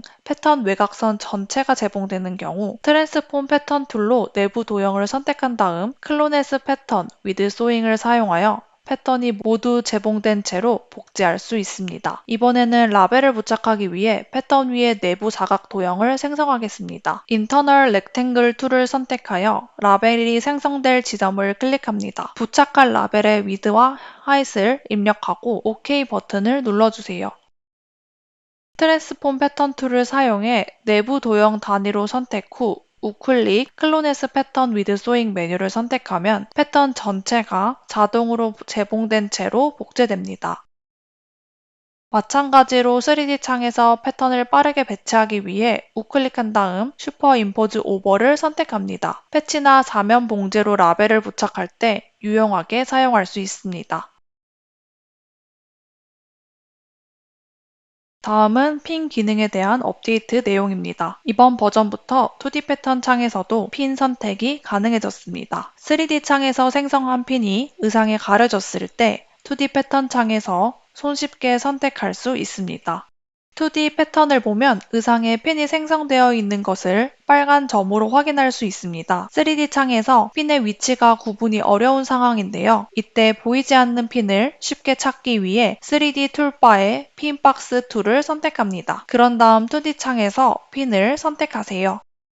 2D 패턴 창에서 선택한 핀이 3D 창에서도 동시에 선택되며 선택된 핀의 위치가 기즈모로 표시됩니다. 해당 핀을 삭제하고 싶다면 기즈모 위에서 우클릭 후 딜리트 핀을 선택합니다. 만약 선택한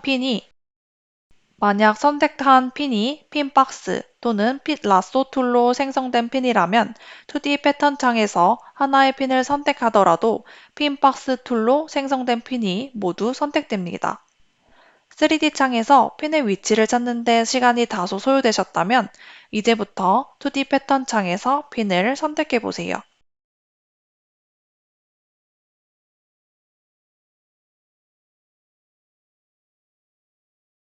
다음은 다트 관련 업데이트 내용입니다. 이번 버전부터 다트의 중심점을 이동 시 컨트롤 키를 누르고 이동하게 되면 다트의 중심선 기울기 방향대로 가이드선이 표시됩니다. 그럼 다트가 있는 패턴을 보면서 사용 방법에 대해 더 자세하게 설명드리겠습니다. 에디 패턴 툴을 선택한 뒤 앞판 다트의 중심점을 클릭하고 다트를 수정할 방향으로 드래그합니다. 드래그하는 상태에서 컨트롤 키를 누르면 다트 중심선의 기울기 방향대로 가이드선이 표시되는 것을 확인할 수 있습니다. 그리고 원하는 가이드선을 따라 점을 이동하면 해당 점이 가이드선에 스냅됩니다. 해당 기능은 다트로 인식된 중심점에 한해서만 가이드선으로 표시되고 그 외의 점은 기존처럼 양쪽 선분의 기울기 방향대로 가이드선이 표시됩니다.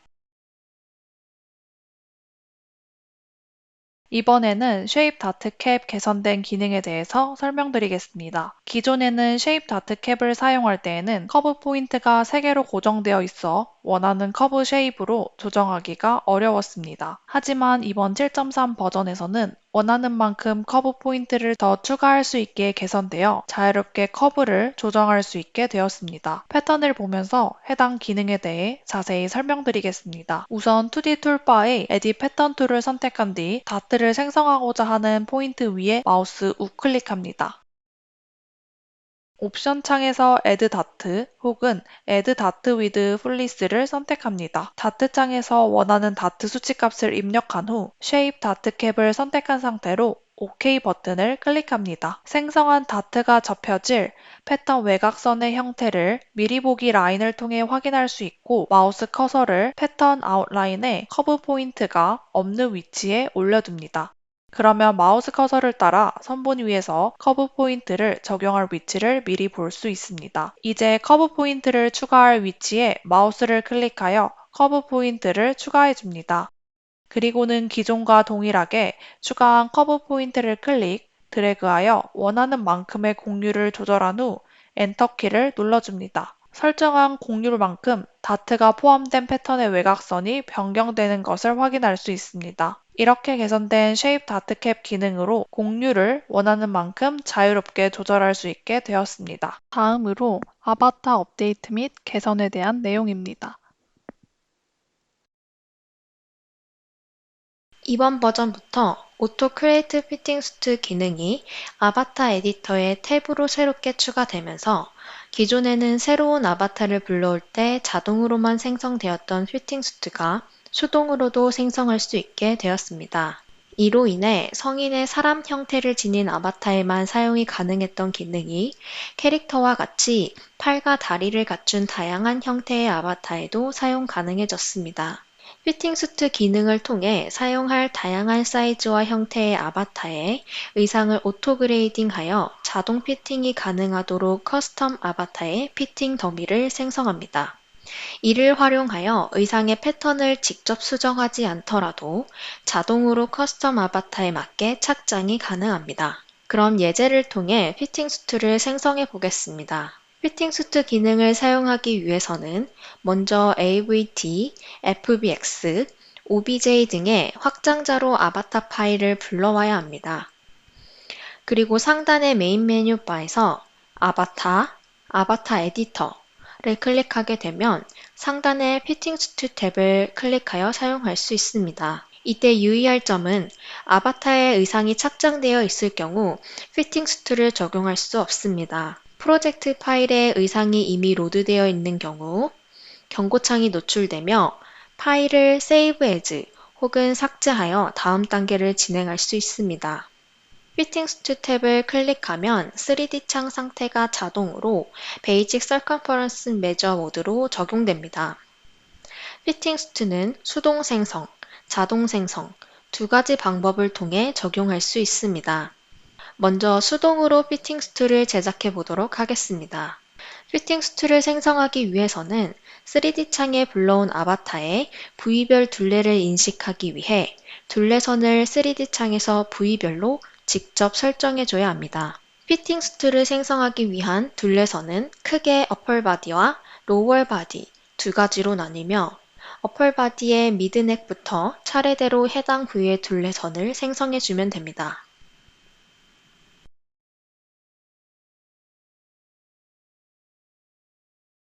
생성이 완료된 항목은 텍스트 옆 좌측 체크 아이콘이 파란색으로 활성화되고 텍스트가 하얀색 볼드체로 변경됩니다.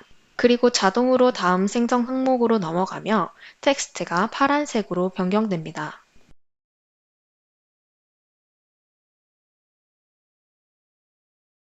아바타가 좌우 대칭인 경우는 우측 상단의 Create Symmetric Tape 버튼을 클릭하고 좌우 양쪽을 모두 생성해야 하는 암홀부터 앵클까지 좌측 한쪽 면만 둘레선을 생성하여 우측은 좌측 둘레선을 기준으로 대칭되어 자동으로 적용됩니다. 생성이 완료된 영역은 3D 창의 해당 아바타 주위로 고스트 패턴이 노출되며 모든 둘레선이 생성 완료되면 우측 하단에 드레이프 피팅스 투 버튼이 활성화됩니다. 드레이프 피팅스 투 버튼을 클릭하여 피팅스 투 패턴이 시뮬레이션 되어 아바타에 착장을 시킨 후 이상이 없는지 확인하여야 최종적으로 피팅스 투 생성 과정이 완료됩니다. 만약 사람 형상의 아바타에 피팅스 투를 생성하고자 하는 경우는 수동 생성보다는 자동 생성이 더 효과적일 수 있습니다. 피팅스 투를 자동 생성하는 경우에도 동일하게 아바타를 불러온 상태에서 생성이 가능하며 아바타 에디터, 피팅스 투 탭의 우측 상단 가장 첫 번째에 있는 오토 크리에이트 피팅스 투 버튼을 클릭합니다. 자동 생성 이후에도 수동 생성과 마찬가지로 하단의 드레이프 피팅스 투 버튼을 클릭하여 피팅스 투 패턴을 시뮬레이션 시켜 아바타에 착장시킨 후 이상이 없는지 확인하여야 최종적으로 피팅스 투 생성 과정이 완료됩니다. 만약 둘레선 생성을 잘못하였을 경우 해당 항목을 피팅스 투 목록에서 선택하면 우측 상단 중앙에 위치한 딜리트 버튼이 활성화되며 해당 버튼을 클릭하여 삭제 후 다시 둘레선을 생성해주면 됩니다.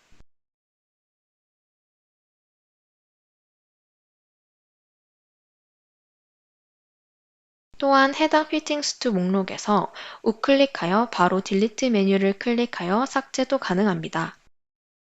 수정 후에는 마찬가지로 드레이프 피팅스 투 버튼을 클릭하여 피팅스 투 패턴을 시뮬레이션 시키고 아바타에 착장시켜주면 됩니다.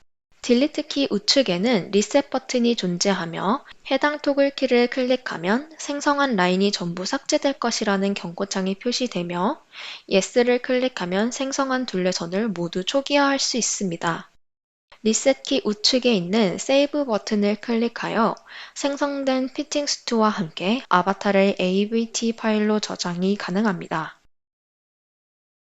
클로를 완전 종료한 후 다시 저장된 아바타 파일을 열면 피팅스 투를 마지막에 저장한 상태 그대로 사용할 수 있습니다. 그럼 방금 저장했던 주주 아바타를 불러와서 테스트해보기 위해 프로젝트 파일을 새로 만들어준 뒤 저장했던 주주 아바타를 불러와 줍니다.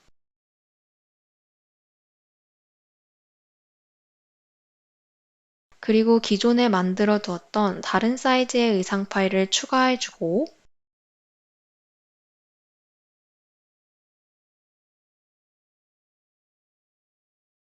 (2D) 툴바에서 오토 그레이딩 툴을 클릭하게 되면 오토 그레이딩 옵션 창이 뜨며 설정을 확인한 후 OK 버튼을 클릭하면 피팅스 투에 불러온 의상이 자동으로 그레이딩 되어 입혀지며 시뮬레이션 하게 되면 착장이 잘 되는 것을 확인할 수 있습니다.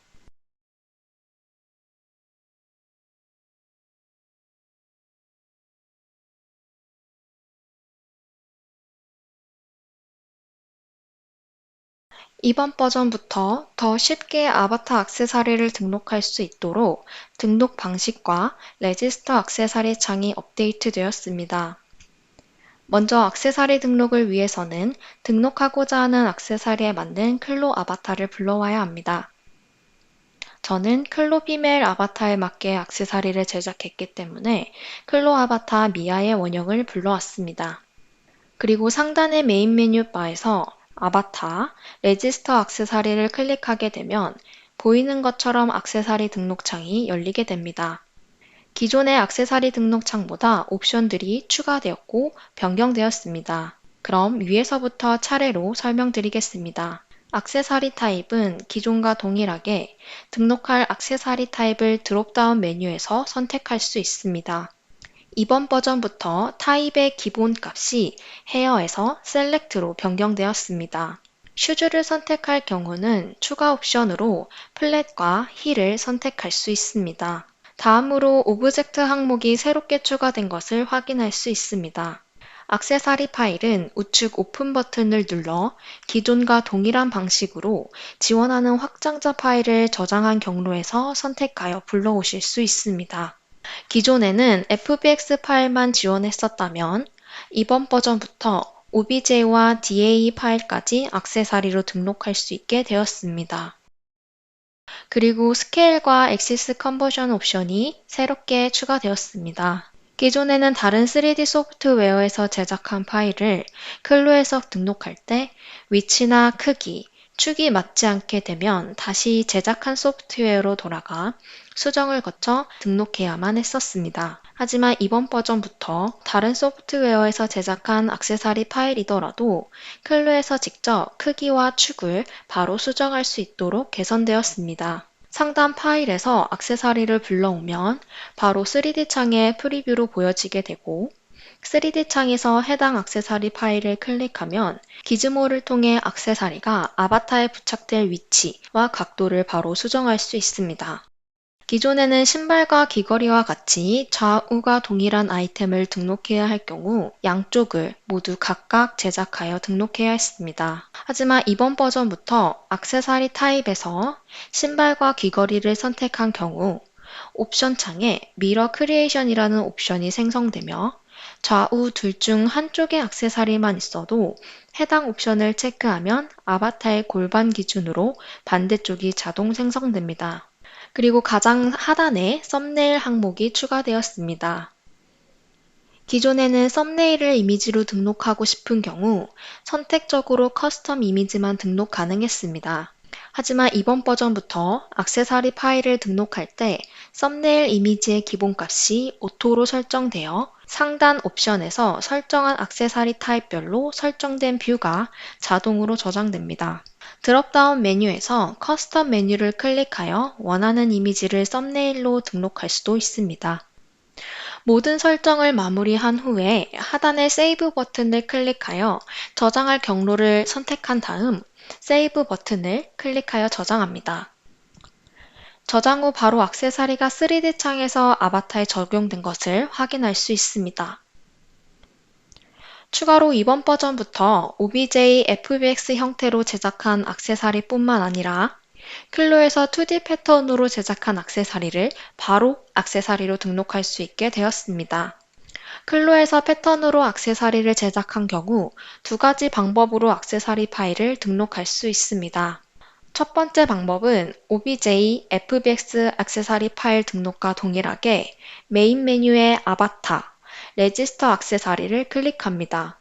그러면 액세서리 등록창이 나타나고 오브젝트 항목의 우측에 드롭다운 아이콘을 눌러 패턴 옵션을 클릭하면 현재 클로의 2D 창에 보여지는 모든 패턴 항목들이 패턴 이름으로 나열됩니다. 사용하고자 하는 패턴을 선택 또는 제외하여 설정한 타입의 액세서리로 등록할 수 있습니다. 그리고 OBJ FBX 액세서리 파일 등록과 마찬가지로 액세서리 타입에서 슈즈 혹은 귀걸이를 선택하게 되면 미러 크리에이션 항목이 나타나며 반대쪽을 대칭 복사하여 생성할 수 있습니다.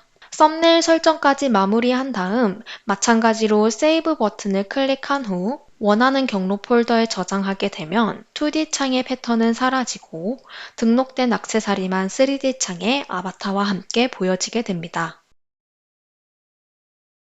두 번째 방법으로는 3D 창 혹은 2D 패턴 창에서 액세서리 파일로 등록할 패턴을 모두 선택한 후에 3D 창에서 선택된 패턴 위에서 우클릭합니다. 우클릭 메뉴에서 Convert to Avatar 액세서리를 클릭하면 레지스터 액세서리 등록창이 동일하게 나타납니다. 그리고 3D 혹은 2D 패턴 창에서 선택한 패턴들이 오브젝트 항목 하위에서 선택된 채로 보여집니다. 나머지 과정은 동일하게 액세서리 타입과 썸네일을 설정하여 원하는 경로에 저장하여 사용 가능합니다. 이와 같은 과정을 거쳐 간편하게 아바타 액세서리를 등록하여 활용해 보세요. 다음은 오토 컨버트 아바타 관련 개선 사항입니다. 7.3 버전부터 커스터마이즈 아바타 제작에 활용되는 다즈 3D에서 제작된 아바타를 클로에서 호환 지원하여 좀 더 편리하게 클로 아바타로 컨버팅이 가능해졌습니다. 해당 기능을 활용하는 방법은 기존의 오토 컨버트 아바타를 사용하는 것과 동일합니다. 상단 메인 메뉴 바에서 아바타, 오토 컨버트 아바타 메뉴를 클릭하여 오토 컨버트 아바타 창을 실행합니다. 그리고 3D 바디 파일 우측에 파일 버튼을 클릭하여 다즈에서 추출한 FBX 파일을 불러옵니다. 여기서 유의하셔야 할 점은 다즈 3D에서 리깅이 포함된 FBX 확장자로 익스포트한 파일의 경우에만 호환 지원됩니다.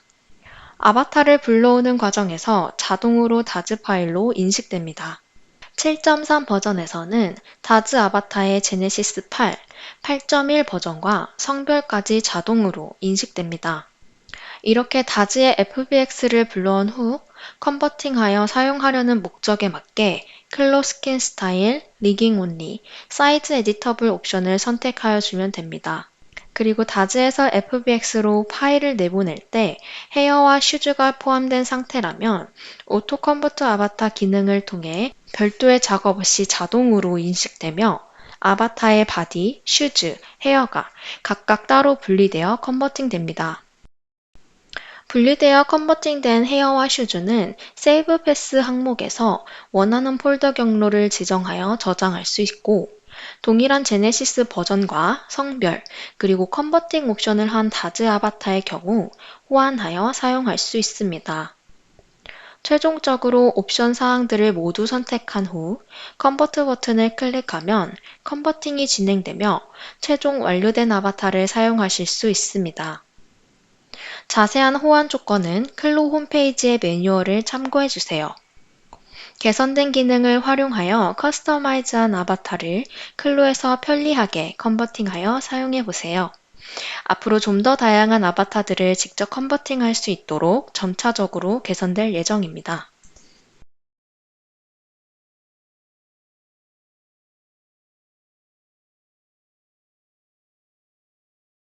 다음은 소프트바디 관련 개선 및 업데이트 사항입니다.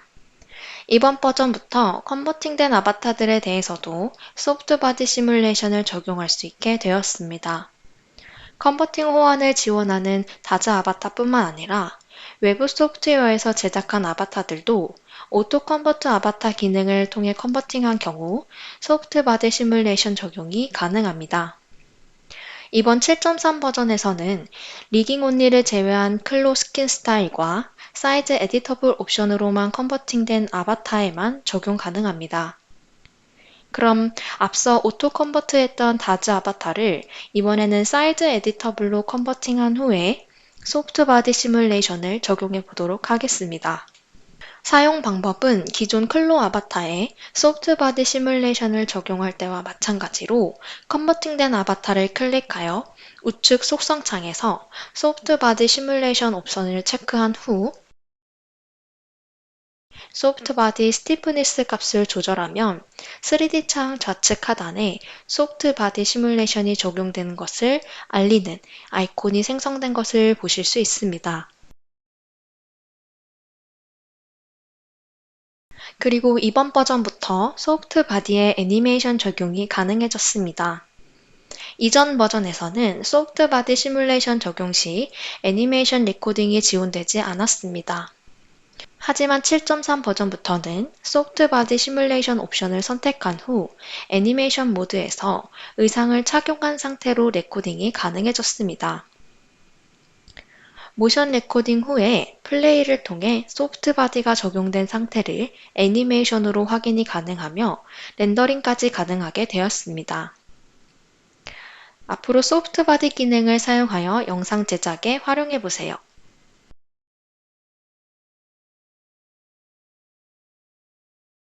아바타 UI 관련 개선 사항입니다. 좀 더 쉽게 아바타 조인트를 수정하기 위해 몇 가지 사항이 개선되었습니다. 먼저 전반적으로 조인트가 포함된 아바타의 경우 조인트를 보기 위해 3D 창 좌측 토글바 메뉴에서 엑스레이 관절점 보기 기능을 통해서 조인트를 확인할 수 있었는데요. 해당 명칭이 아바타 관절점 보기로 변경되었습니다. 그리고 기존에는 조인트 편집 시 아바타가 의상을 착용하고 있는 경우 아바타와 옷이 반투명하게 렌더링되어 보여졌습니다. 하지만 이번 버전부터는 아바타와 의상은 원래의 텍스처와 투명도를 유지한 채로 보여지고 아바타의 조인트는 의상과 아바타 텍스처 표면에 가려지지 않도록 아바타와 의상 위로 조인트가 보여지도록 UI가 변경되었습니다.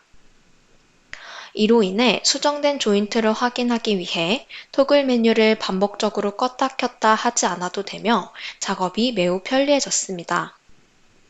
다음은 아바타 관련 확장자, 개선 및 업데이트 사항입니다.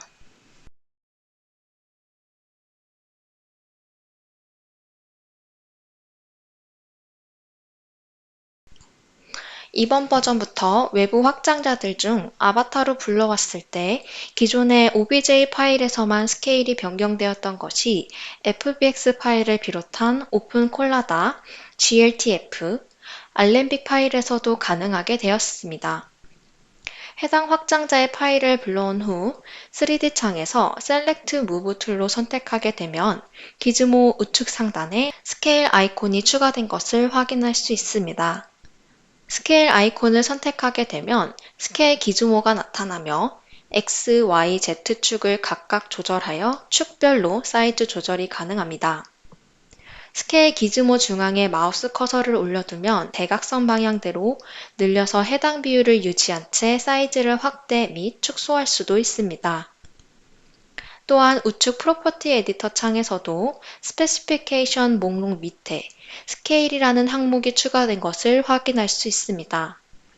여기서도 X, Y, Z 축별, 사이즈 조절 및 오브젝트 비율을 유지하면서 사이즈를 조절이 가능합니다.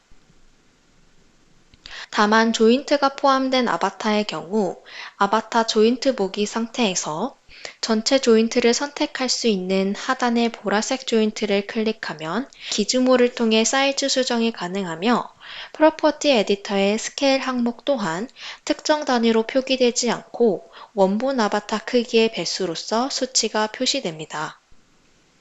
클로 기본 아바타의 경우는 아바타 에디터와의 호환성을 위해 해당 기능으로 스케일 변경은 어려운 점 참고해주세요. 다음은 FBX 파일 관련 개선 사항입니다. FBX 파일 관련 개선 사항입니다. 기존까지는 여러 개의 아바타가 존재할 경우 FBX 파일로 익스포트할 때 단일 아바타만 내보내기가 가능했습니다. 하지만 이번 버전부터 3D 창에 있는 모든 복수의 아바타를 한 번에 내보낼 수 있도록 기능이 개선되었습니다. 메뉴 창에서 파일, 익스포트, FBX를 클릭하면 익스포트 FBX 창이 팝업되고 최상단에 셀렉트 아바타가 체크된 상태에서 우측의 화살표를 클릭하면 3D 창에서 보여지는 모든 아바타 항목들이 나열됩니다. 이때 기존에는 하나의 아바타만 선택되었던 것이 다중 선택이 가능해졌습니다. 원하는 아바타를 모두 선택하고 하단의 OK 버튼을 눌러 FBX 형식으로 익스포트합니다. FBX로 내보내기 한 파일을 다시 클로에서 FBX로 불러오기 해보면 선택하여 내보내기 한 모든 아바타가 포함되어 불러와지는 것을 확인할 수 있습니다.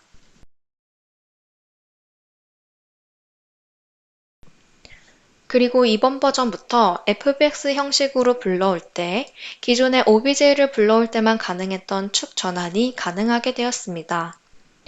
메뉴 창에서 파일, 임포트, FBX를 클릭하면 임포트 FBX 창이 팝업되고 옵션 중 OBJ 타입을 아바타 혹은 트림으로 불러오는 경우 옵션 항목 아래에 엑시스 컨버션 항목이 추가되었습니다. X, Y, Z축을 바로 전환하여 사용할 수 있습니다.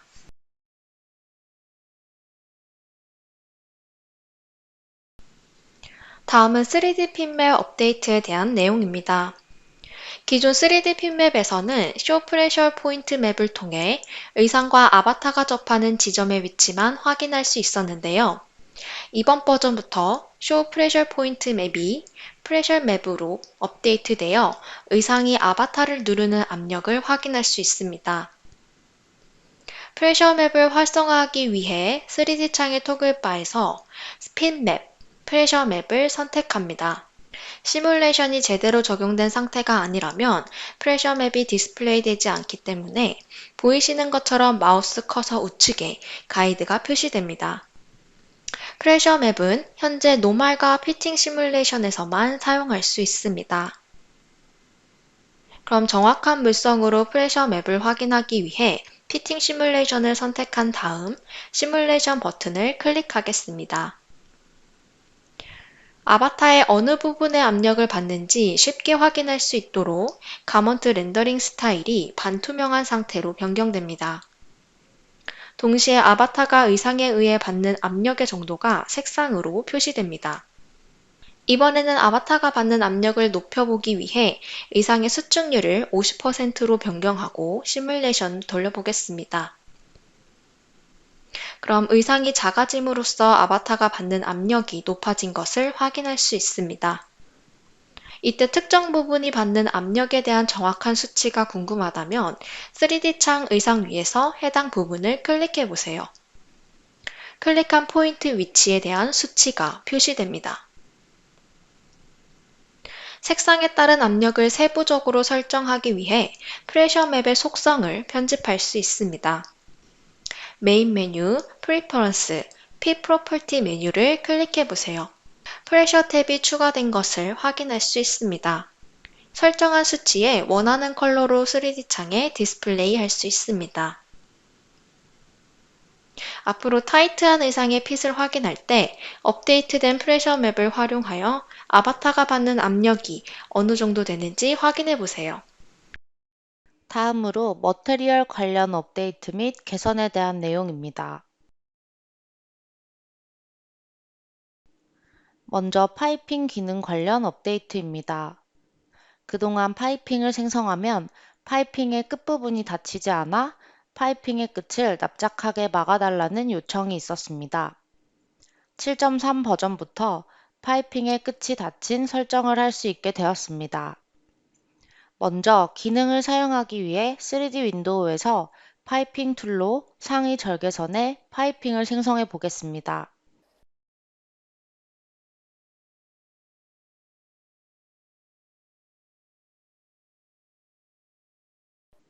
(3D) 윈도우에서 생성된 파이핑의 양 끝을 확인해 보면 파이핑 끝이 닫히지 않은 것을 확인할 수 있습니다. 이제 에딧 파이핑 툴로 조금 전 생성한 파이핑을 클릭하면 속성 창에 파이핑 속성이 나타납니다. 하단의 피니싱 그룹에서 스타트 또는 엔드 메뉴를 체크합니다. 파이핑 패턴의 시작 또는 끝부분이 곡선으로 줄어들면서 닫힌 것을 확인할 수 있습니다.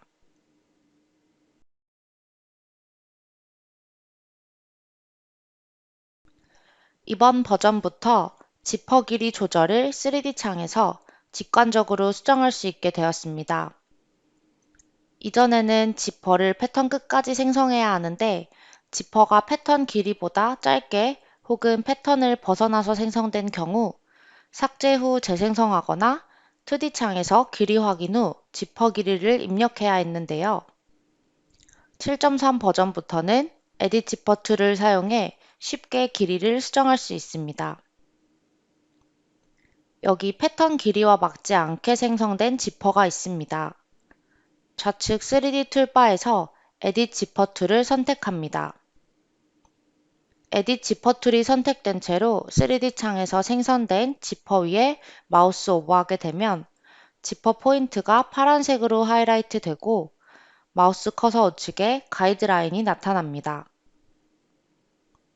지퍼의 시작점 혹은 끝점 중 원하는 포인트를 클릭하여 드래그하면 원하는 방향으로 지퍼 길이 수정이 가능합니다. 가이드라인대로 3D 창에서 생성된 지퍼 끝점을 클릭 후 드래그하여 패턴 길이와 맞게 수정해 줍니다.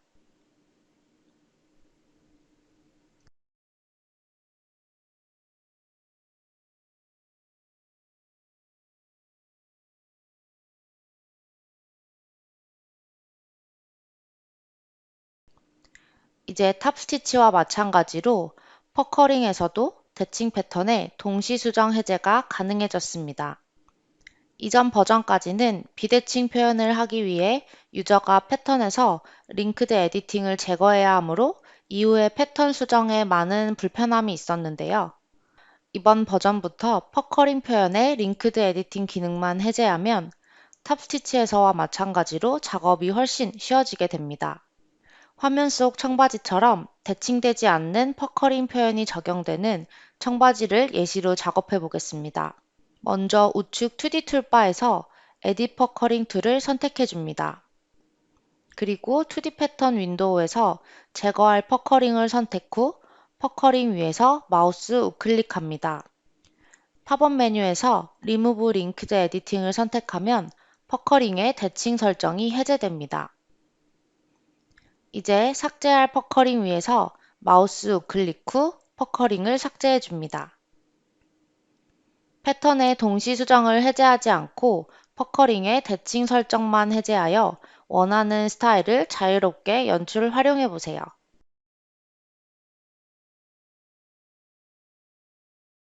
이번 버전부터 퍼커링 머테리얼 속성을 저장하거나 불러올 수 있습니다. 그럼 데님 팬츠 밑단에 적용할 퍼커링 머테리얼의 속성을 설정 후 저장, 불러오기 해보겠습니다. 새로운 퍼커링 아이템을 만들기 위해 물체창에 있는 퍼커링 탭에서 Add 아이콘을 클릭합니다. 그럼 새로운 퍼커링 아이템이 생성되며 이 아이템을 의상에 적용하면서 확인해 보기 위해 바지 밑단에 생성된 퍼커링에 드래그 앤 드랍 적용해 줍니다. 그리고 다시 물체창에서 해당 퍼커링 아이템을 클릭합니다. 프로퍼티 에디터에서 해당 퍼커링 아이템의 머테리얼 속성을 의상에 맞게 설정한 후 속성창 상단에서 세이브 아이콘을 클릭합니다.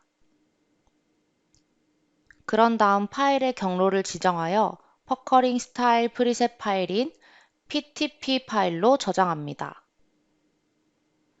이제 다른 데님 팬츠를 가져와서 조금 전 생성한 새로운 퍼커링 머테리얼을 의상에 적용해 보겠습니다.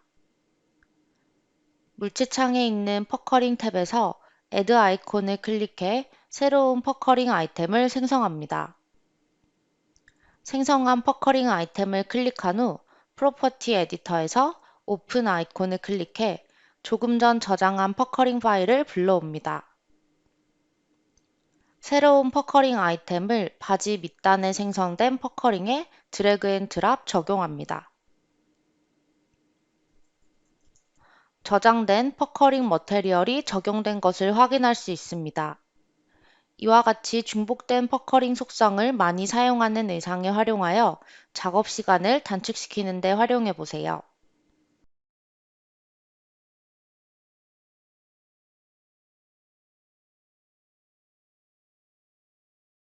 다음은 버튼 관련 개선 및 업데이트 사항입니다. 기존에는 실이 있는 버튼을 클로에 등록하려면 클로 외에 다른 소프트웨어를 사용해서 버튼과 실에 각각 이름을 지정해야 하는 과정이 필요했었는데요. 이번 버전부터 버튼과 실에 각각 이름을 지정하지 않아도 클로에서 버튼과 스레드 메쉬를 직접 지정하여 쉽게 등록할 수 있도록 개선되었습니다. 그리고 사이즈 옵션을 등록할 수 있어 원하는 사이즈 옵션을 다양하게 등록하여 편리하게 사용할 수 있습니다. 그럼 버튼을 예제를 통해 등록해 보겠습니다. 기존과 동일하게 버튼 속성 창에서 Add 아이콘 혹은 메인 메뉴바에 머테리얼에서 버튼, 레지스터 버튼을 클릭하여 버튼을 등록할 수 있는 창을 열어줍니다.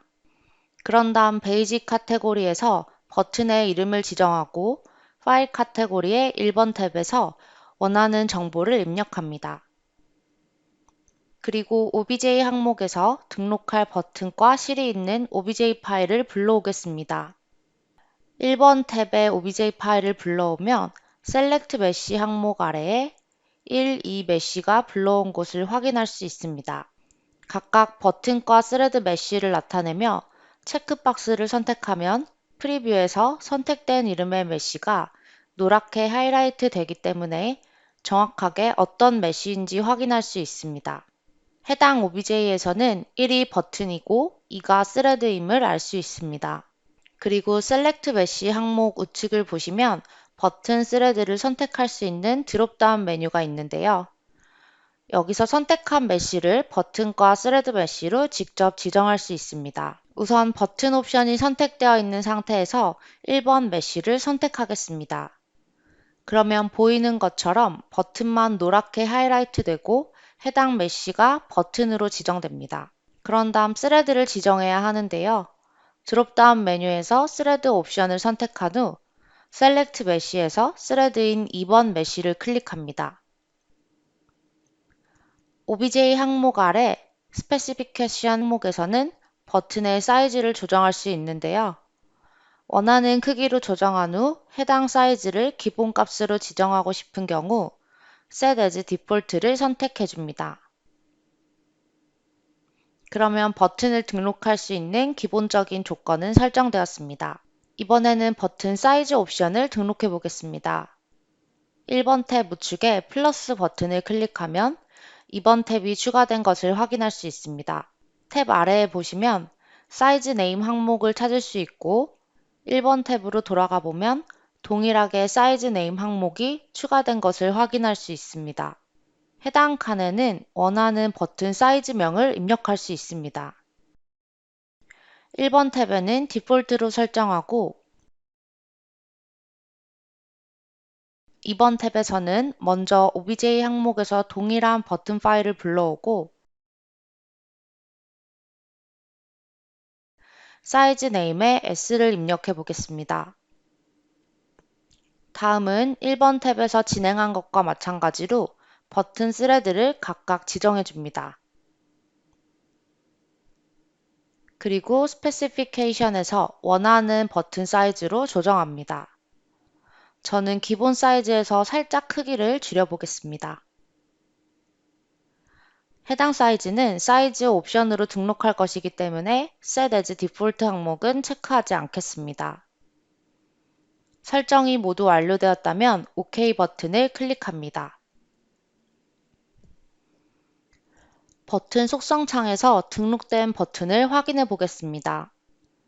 물체 창에서 버튼을 선택한 뒤 속성 창에서 Shape 항목에서 버튼 드롭다운 메뉴를 선택합니다. 그럼 보이는 것처럼 좀 전에 등록한 버튼이 정상적으로 등록된 것을 확인할 수 있고 스페시피케이션에서 사이즈 옵션도 등록된 것을 확인할 수 있습니다. 또한 머테리얼 항목에서 버튼과 스레드 탭이 구분되어 각각의 머테리얼을 설정할 수 있게 됩니다. 버튼을 등록할 때 주의해야 할 점은 제작된 버튼 OBJ가 각각 버튼과 스레드 메쉬로 구분되어 있는 OBJ 파일이어야만 합니다.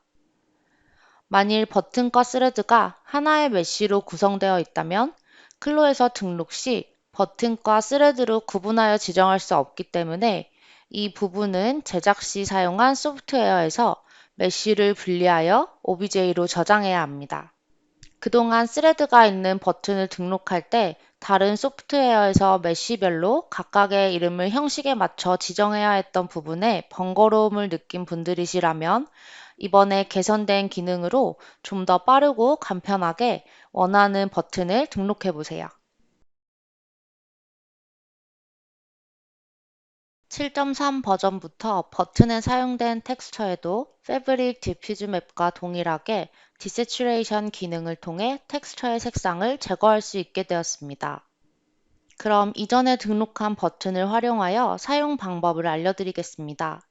오브젝트 브라우저에서 텍스처가 적용된 버튼을 클릭한 뒤 하단 프로퍼티 에디터에서 머테리얼 항목을 살펴보면 베이직 파라미터의 텍스처 아래에 디세츄레이션 기능이 추가된 것을 확인할 수 있습니다. 작동 방식은 패브릭 텍스처와 동일하게 디세츄레이션 옵션을 클릭하여 활성화시킨 후 섀도우 인텐시티와 브라이트니스 값을 원하는 값이 나오도록 조정하여 사용하시면 됩니다. 디세츄레이션 된 텍스처 위에 컬러를 적용해 보겠습니다. 패브릭 텍스처와 마찬가지로 선택한 컬러가 텍스처 위에 블렌딩 되는 것을 확인할 수 있습니다. 추가된 기능으로 더욱 쉽게 버튼 텍스처를 조정하여 활용해 보세요.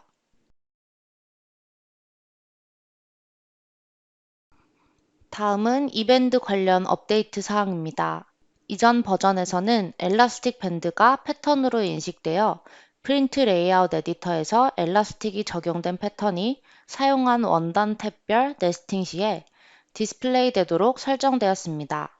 하지만 7.3 버전에서는 실제 엘라스틱 밴드는 트림으로 분류되기 때문에 프린트 레이아웃 에디터에서 패브릭이 적용된 패턴만 패브릭 탭에서 액세스할 수 있으며 엘라스틱 물성이 적용된 패턴은 디스플레이 되지 않도록 업데이트 되었습니다.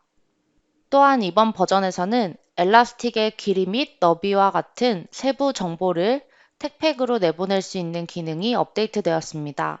이전 버전에서는 택팩을 추출할 때 엘라스틱 패브릭이 패브릭 섹션 아래에 배치되었다면 7.3에서는 엘라스틱 패브릭이 별도의 섹션으로 제공되기 때문에 구분하여 각각 패브릭, 엘라스틱 섹션으로 구성되었습니다. 그럼 참고 의상으로 어떻게 엘라스틱의 길이 및 너비와 같은 세부 정보가 디스플레이 되는지 살펴보겠습니다. 먼저 미리 네스팅된 의상을 불러오겠습니다. 네스팅이 되는 택팩 정보를 확인하기 위해서 메인 메뉴에서 에디터를 클릭하여 상단에 있는 BOM을 선택합니다. 그러면 보이는 것처럼 네스팅 패턴에 필요한 원단 개수와 비용을 확인할 수 있고 앞서 설명드린 것처럼 엘라스틱 패브릭은 상단에 있는 패브릭 탭에 존재하지 않는 것을 확인할 수 있습니다. 엘라스틱 너비는 자동으로 속성창에서 설정한 엘라스틱의 이름과 함께 표기됩니다. 그리고 수량은 엘라스틱의 총 길이를 나타내며 엘라스틱이 적용된 패턴의 길이를 웨프 와이즈로 자동 계산합니다. 즉, 너비가 같고 길이가 다른 2개 이상의 패턴에 엘라스틱을 적용했다면 적용된 모든 패턴의 길이가 자동 계산되어 수량에 표기됩니다. 만일 바인딩에 엘라스틱을 적용했다면 이 부분도 자동으로 길이와 너비를 계산하여 BOM 창에서 보여줍니다. 마지막으로 7.3 버전에서는 엘라스틱 패브릭이 적용된 원단을 트림 클래시피케이션으로 구분할 수 있습니다. 그럼 해당 부분의 설명을 도와드리기 위해 우측 상단의 모드 메뉴에서 프린트 레이아웃 모드에서 시뮬레이션 모드로 변경하겠습니다. 2D 패턴 창에서 엘라스틱 패브릭이 적용된 패턴을 선택 후 프로퍼티 에디터에서 인포메이션 항목 내에 택팩 항목이 포함되어 있는 것을 확인할 수 있는데 이는 클로셋 택팩에서 해당 패턴이 어떤 카테고리에 속할지를 정할 수 있습니다. 카테고리에서 트림 옵션을 선택한 후 클래시피케이션이 활성화되면 클래시피케이션에서 엘라스틱을 선택할 수 있습니다.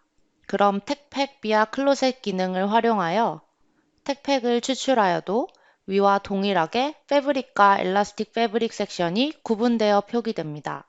앞으로는 엘라스틱 패브릭을 사용해 클로 의상을 제작하여 실제 생산에 필요한 택팩을 추출할 경우 위의 내용을 활용하여 보다 정확한 엘라스틱의 정보를 택팩으로 추출하실 수 있습니다. 심 테이핑 관련 개선 사항입니다. 기존에는 패턴 외곽선에 심 테이핑이 적용 시 직사각형의 심 테이핑이 외곽선 끝까지 적용되지 않았습니다. 하지만 7.3 버전부터 심 테이핑을 연장할 수 있도록 업데이트되어 패턴 외곽선까지 심 테이핑을 적용할 수 있게 되었습니다. 먼저 외곽선에 심 테이프를 적용해 보겠습니다. 2D 툴바에서 심 테이핑 아이콘을 선택합니다. 그런 다음 패턴 외곽선을 클릭하여 심 테이핑을 적용합니다. 그럼 보이는 것과 같이 패턴 끝부분까지 심 테이핑이 적용되지 않은 것을 확인할 수 있는데요.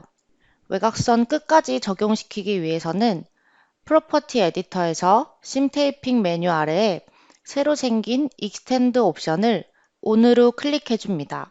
이렇게 익스텐드 옵션을 활성화하면 심 테이핑이 연장되어 패턴 아웃라인까지 적용됩니다. 하지만 중간에 점으로 나뉘어진 선분 위에 각각 심 테이프를 적용했다면 심 테이프가 만나는 중간 지점에서는 익스텐드 기능이 적용되지 않는다는 점 참고해 주세요. 다음은 애드 프린트 관련 개선 사항입니다. 기존까지는 원단에 애드 프린트로 프린트를 적용하고 바디에 노멀 맵을 적용하고자 할 때 동일한 노멀 맵을 불러와 바디 노멀과 동일한 사이즈로 조정해야 했습니다. 하지만 이번 7.3 버전에서는 Use Same Normal Map as 기능이 업데이트되어 바디에 사용된 노멀 맵을 그대로 적용할 수 있습니다. 그럼 예제를 활용하여 설명드리겠습니다. 우선 오브젝트 브라우저 창에 패브릭 스타일 좌측 3개의 아이콘 중 가장 오른쪽에 Add Print 아이콘을 클릭하여 기존 패브릭 위에 얹을 프린트를 추가합니다. 그럼 화면과 같이 프린트가 추가되었고 현재는 노멀 맵이 적용되어 있지 않아 플랫하게 표현되는 것을 확인할 수 있습니다.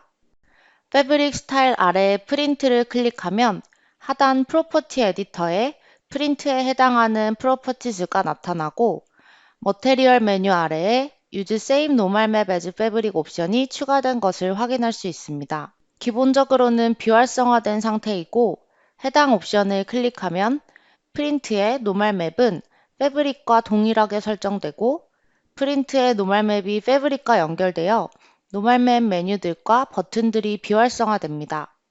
다시 Use Same Normal Map as Fabric 옵션을 비활성화하면 기존의 속성으로 유지되고 노멀 맵 메뉴들과 버튼들이 활성화됩니다. 추가된 Use Same Normal Map as Fabric 옵션을 활용하여 더욱 편하게 텍스처 작업을 하실 수 있을 것 같습니다. 이번에는 에딧 텍스처에서 추가된 기능을 소개해 드리겠습니다. 기존에는 조각난 패턴 피스에 적용된 텍스처를 매칭시키기 위해서는 에딧 텍스처 툴로 텍스처가 적용된 패턴을 클릭하고 상단의 기즈모 축을 드래그하여 매칭시켜야 했습니다. 하지만 7.3 버전부터 텍스처의 그레인을 매끄럽게 연결하기 위해 그레인을 맞추는 매치업 그레인 기능이 추가되었습니다. 해당 기능의 위치와 자세한 내용은 참고 자료를 통해 설명드리겠습니다. 2D 툴바에서 에딧 텍스처 툴을 선택한 뒤 텍스처가 적용된 패턴 위에서 마우스 우클릭하면 팝업 메뉴가 나타납니다. 팝업 메뉴에서 Align Grain Parallel to Selected 메뉴 아래에 매치업 그레인 메뉴가 추가된 것을 확인할 수 있습니다. 매치업 그레인 메뉴는 시메트리 패턴일 경우와 그렇지 않은 경우 두 가지에서 모두 적용 가능합니다. 먼저 시메트리 패턴일 경우 매치업 그레인 메뉴를 클릭하면 커서 아래에 Select a Line to Matchup라는 문구가 표시되는 것을 확인할 수 있습니다. 이제 그레인을 맞출 선분을 클릭하면 클릭한 선분을 기준으로 대칭되는 선분 사이의 텍스처가 매끄럽게 연결되도록 식서가 맞춰집니다. 따라서 대칭되는 패턴의 그레인 방향이 식서 방향이라면 선택한 패턴의 그레인 방향도 식서 방향으로 맞춰지고 텍스처도 연결되어 매끄럽게 매칭됩니다. 다음으로는 시메트리 패턴이 아닌 경우 매치업 그레인 메뉴를 클릭하면 커서 아래에 Select a Reference Line이라는 문구가 표시됩니다. 이때 1차로 기준이 될 선분을 클릭합니다. 그러면 커서 아래 문구가 Select a Line to Matchup으로 변경되고 2차로 선택한 패턴의 그레인과 텍스처를 매칭시킬 선분을 클릭합니다. 이제 클릭한 선분과 기준선 사이의 텍스처가 매끄럽게 연결되도록 식서가 맞춰집니다.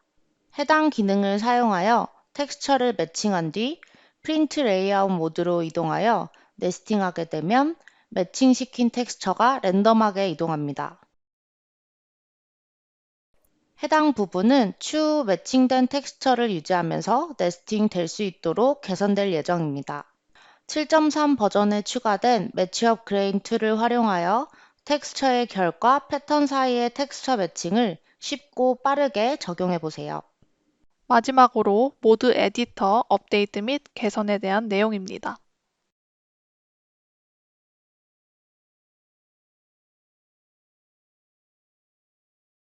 이번은 컬러웨이 에디터에서 개선된 부분에 대한 설명입니다. 이전부터 많은 분들이 기다린 기능일 것 같은데요. 7.3 버전부터는 컬러웨이 에디터에서 존재하는 아이템이 컬러웨이별로 각각 스타일로 관리할 수 있도록 개선되었습니다. 개선된 컬러웨이 에디터를 어떻게 활용할 수 있는지 지금부터 설명하도록 하겠습니다. 이전 버전에서는 컬러웨이 에디터에서 선택한 아이템을 편집할 때 머테리얼을 기준으로만 연결이 되어 있었습니다. 하지만 이번 업데이트 이후에는 컬러웨이마다 각 스타일에 사용된 아이템들이 개별적으로 저장되어 아이템의 머테리얼뿐만 아니라 피지컬 프로퍼티까지 컬러웨이마다 각각 설정할 수 있도록 개선되었습니다. 패브릭뿐만 아니라 오브젝트 브라우저에 있는 모든 아이템들이 컬러웨이 에디터에서 개별 적용이 가능합니다. 우선 패브릭을 예를 들어 설명하도록 하겠습니다. 첫 번째 컬러웨이 화이트에서는 3개의 패브릭이 있습니다. 여기서 컬러웨이를 하나 더 추가해 두 번째 컬러웨이에 슬리브리스가 적용된 원단을 다른 원단으로 변경해 보도록 하겠습니다. 라이브러리에서 원하는 원단을 오브젝트 브라우저의 패브릭 탭으로 추가합니다.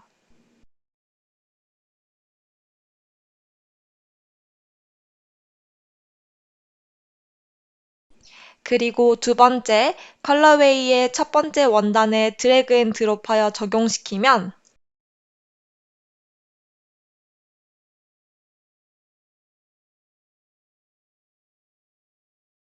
기존과는 다르게 패브릭이 가지고 있는 머테리얼뿐만 아니라 피지컬 프로퍼티 또한 새롭게 적용되게 됩니다. 이와 같이 각각 다른 컬러웨이마다 각각의 머테리얼, 피지컬 프로퍼티 등을 가질 수 있게 되었습니다. 다음은 그래픽도 적용해 보도록 하겠습니다. 우선 오브젝트 브라우저에 2개의 그래픽을 Add 버튼을 선택해 추가하고 컬러웨이별로 원하는 스타일을 드래그 앤 드랍하여 각각 설정하겠습니다.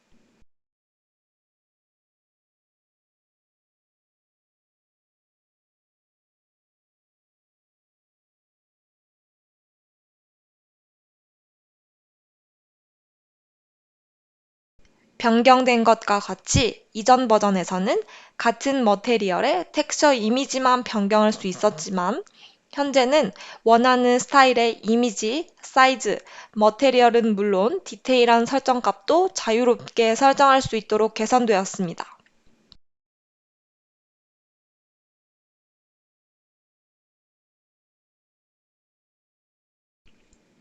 만약 오브젝트 브라우저에서 모든 컬러웨이에 사용된 원단을 모두 보고 싶다면 오브젝트 브라우저 창의 왼쪽 상단에서 아이콘을 ON, OFF하여 선택된 컬러웨이가 가지고 있는 아이템만 볼 것인지 아니면 해당 의상이 가진 모든 컬러웨이의 아이템을 볼 것인지를 보고 끌 수 있습니다. 이런 식으로 각 컬러웨이마다 각 패브릭, 그래픽, 버튼, 그리고 지퍼에 원하는 속성을 설정하여 다양한 디자인 베리에이션을 활용해 보세요.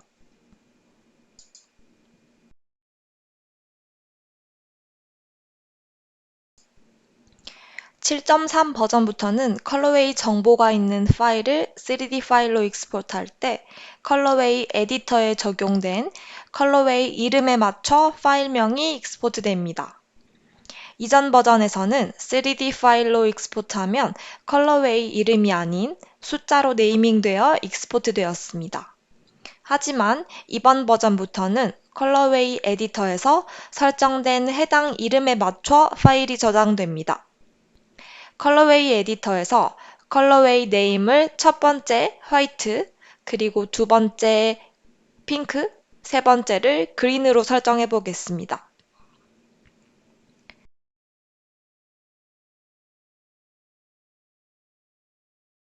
그리고 메인 메뉴의 파일, 익스포트에서 3D 오브젝트 파일로 저장할 수 있는 셀 섹션에서 OBJ 파일을 선택하겠습니다.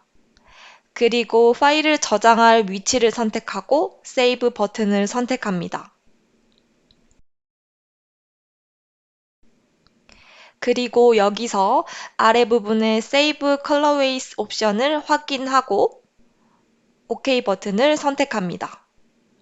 저장된 경로에서 파일을 확인해 보면 설명한 것과 같이 컬러웨이 뒤에 숫자가 아닌 컬러웨이 네임이 설정되어 저장되게 됩니다.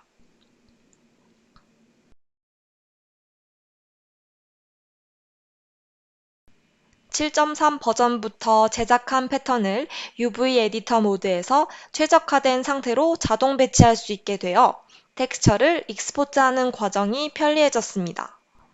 먼저 우측 상단에서 UV 에디터 모드로 모드를 변경해 줍니다. 보이는 것처럼 현재는 UV가 정렬되어 있지 않아 최적으로 배치 후 텍스처를 베이크할 수 있는데요. 우측 UV 에디터 툴바 하단에 오토 UV 패킹 툴을 선택해 줍니다. 그럼 프로그레스 바가 나타나게 되고 UV 0,1 안에 최적화된 상태로 자동으로 패킹해 줍니다.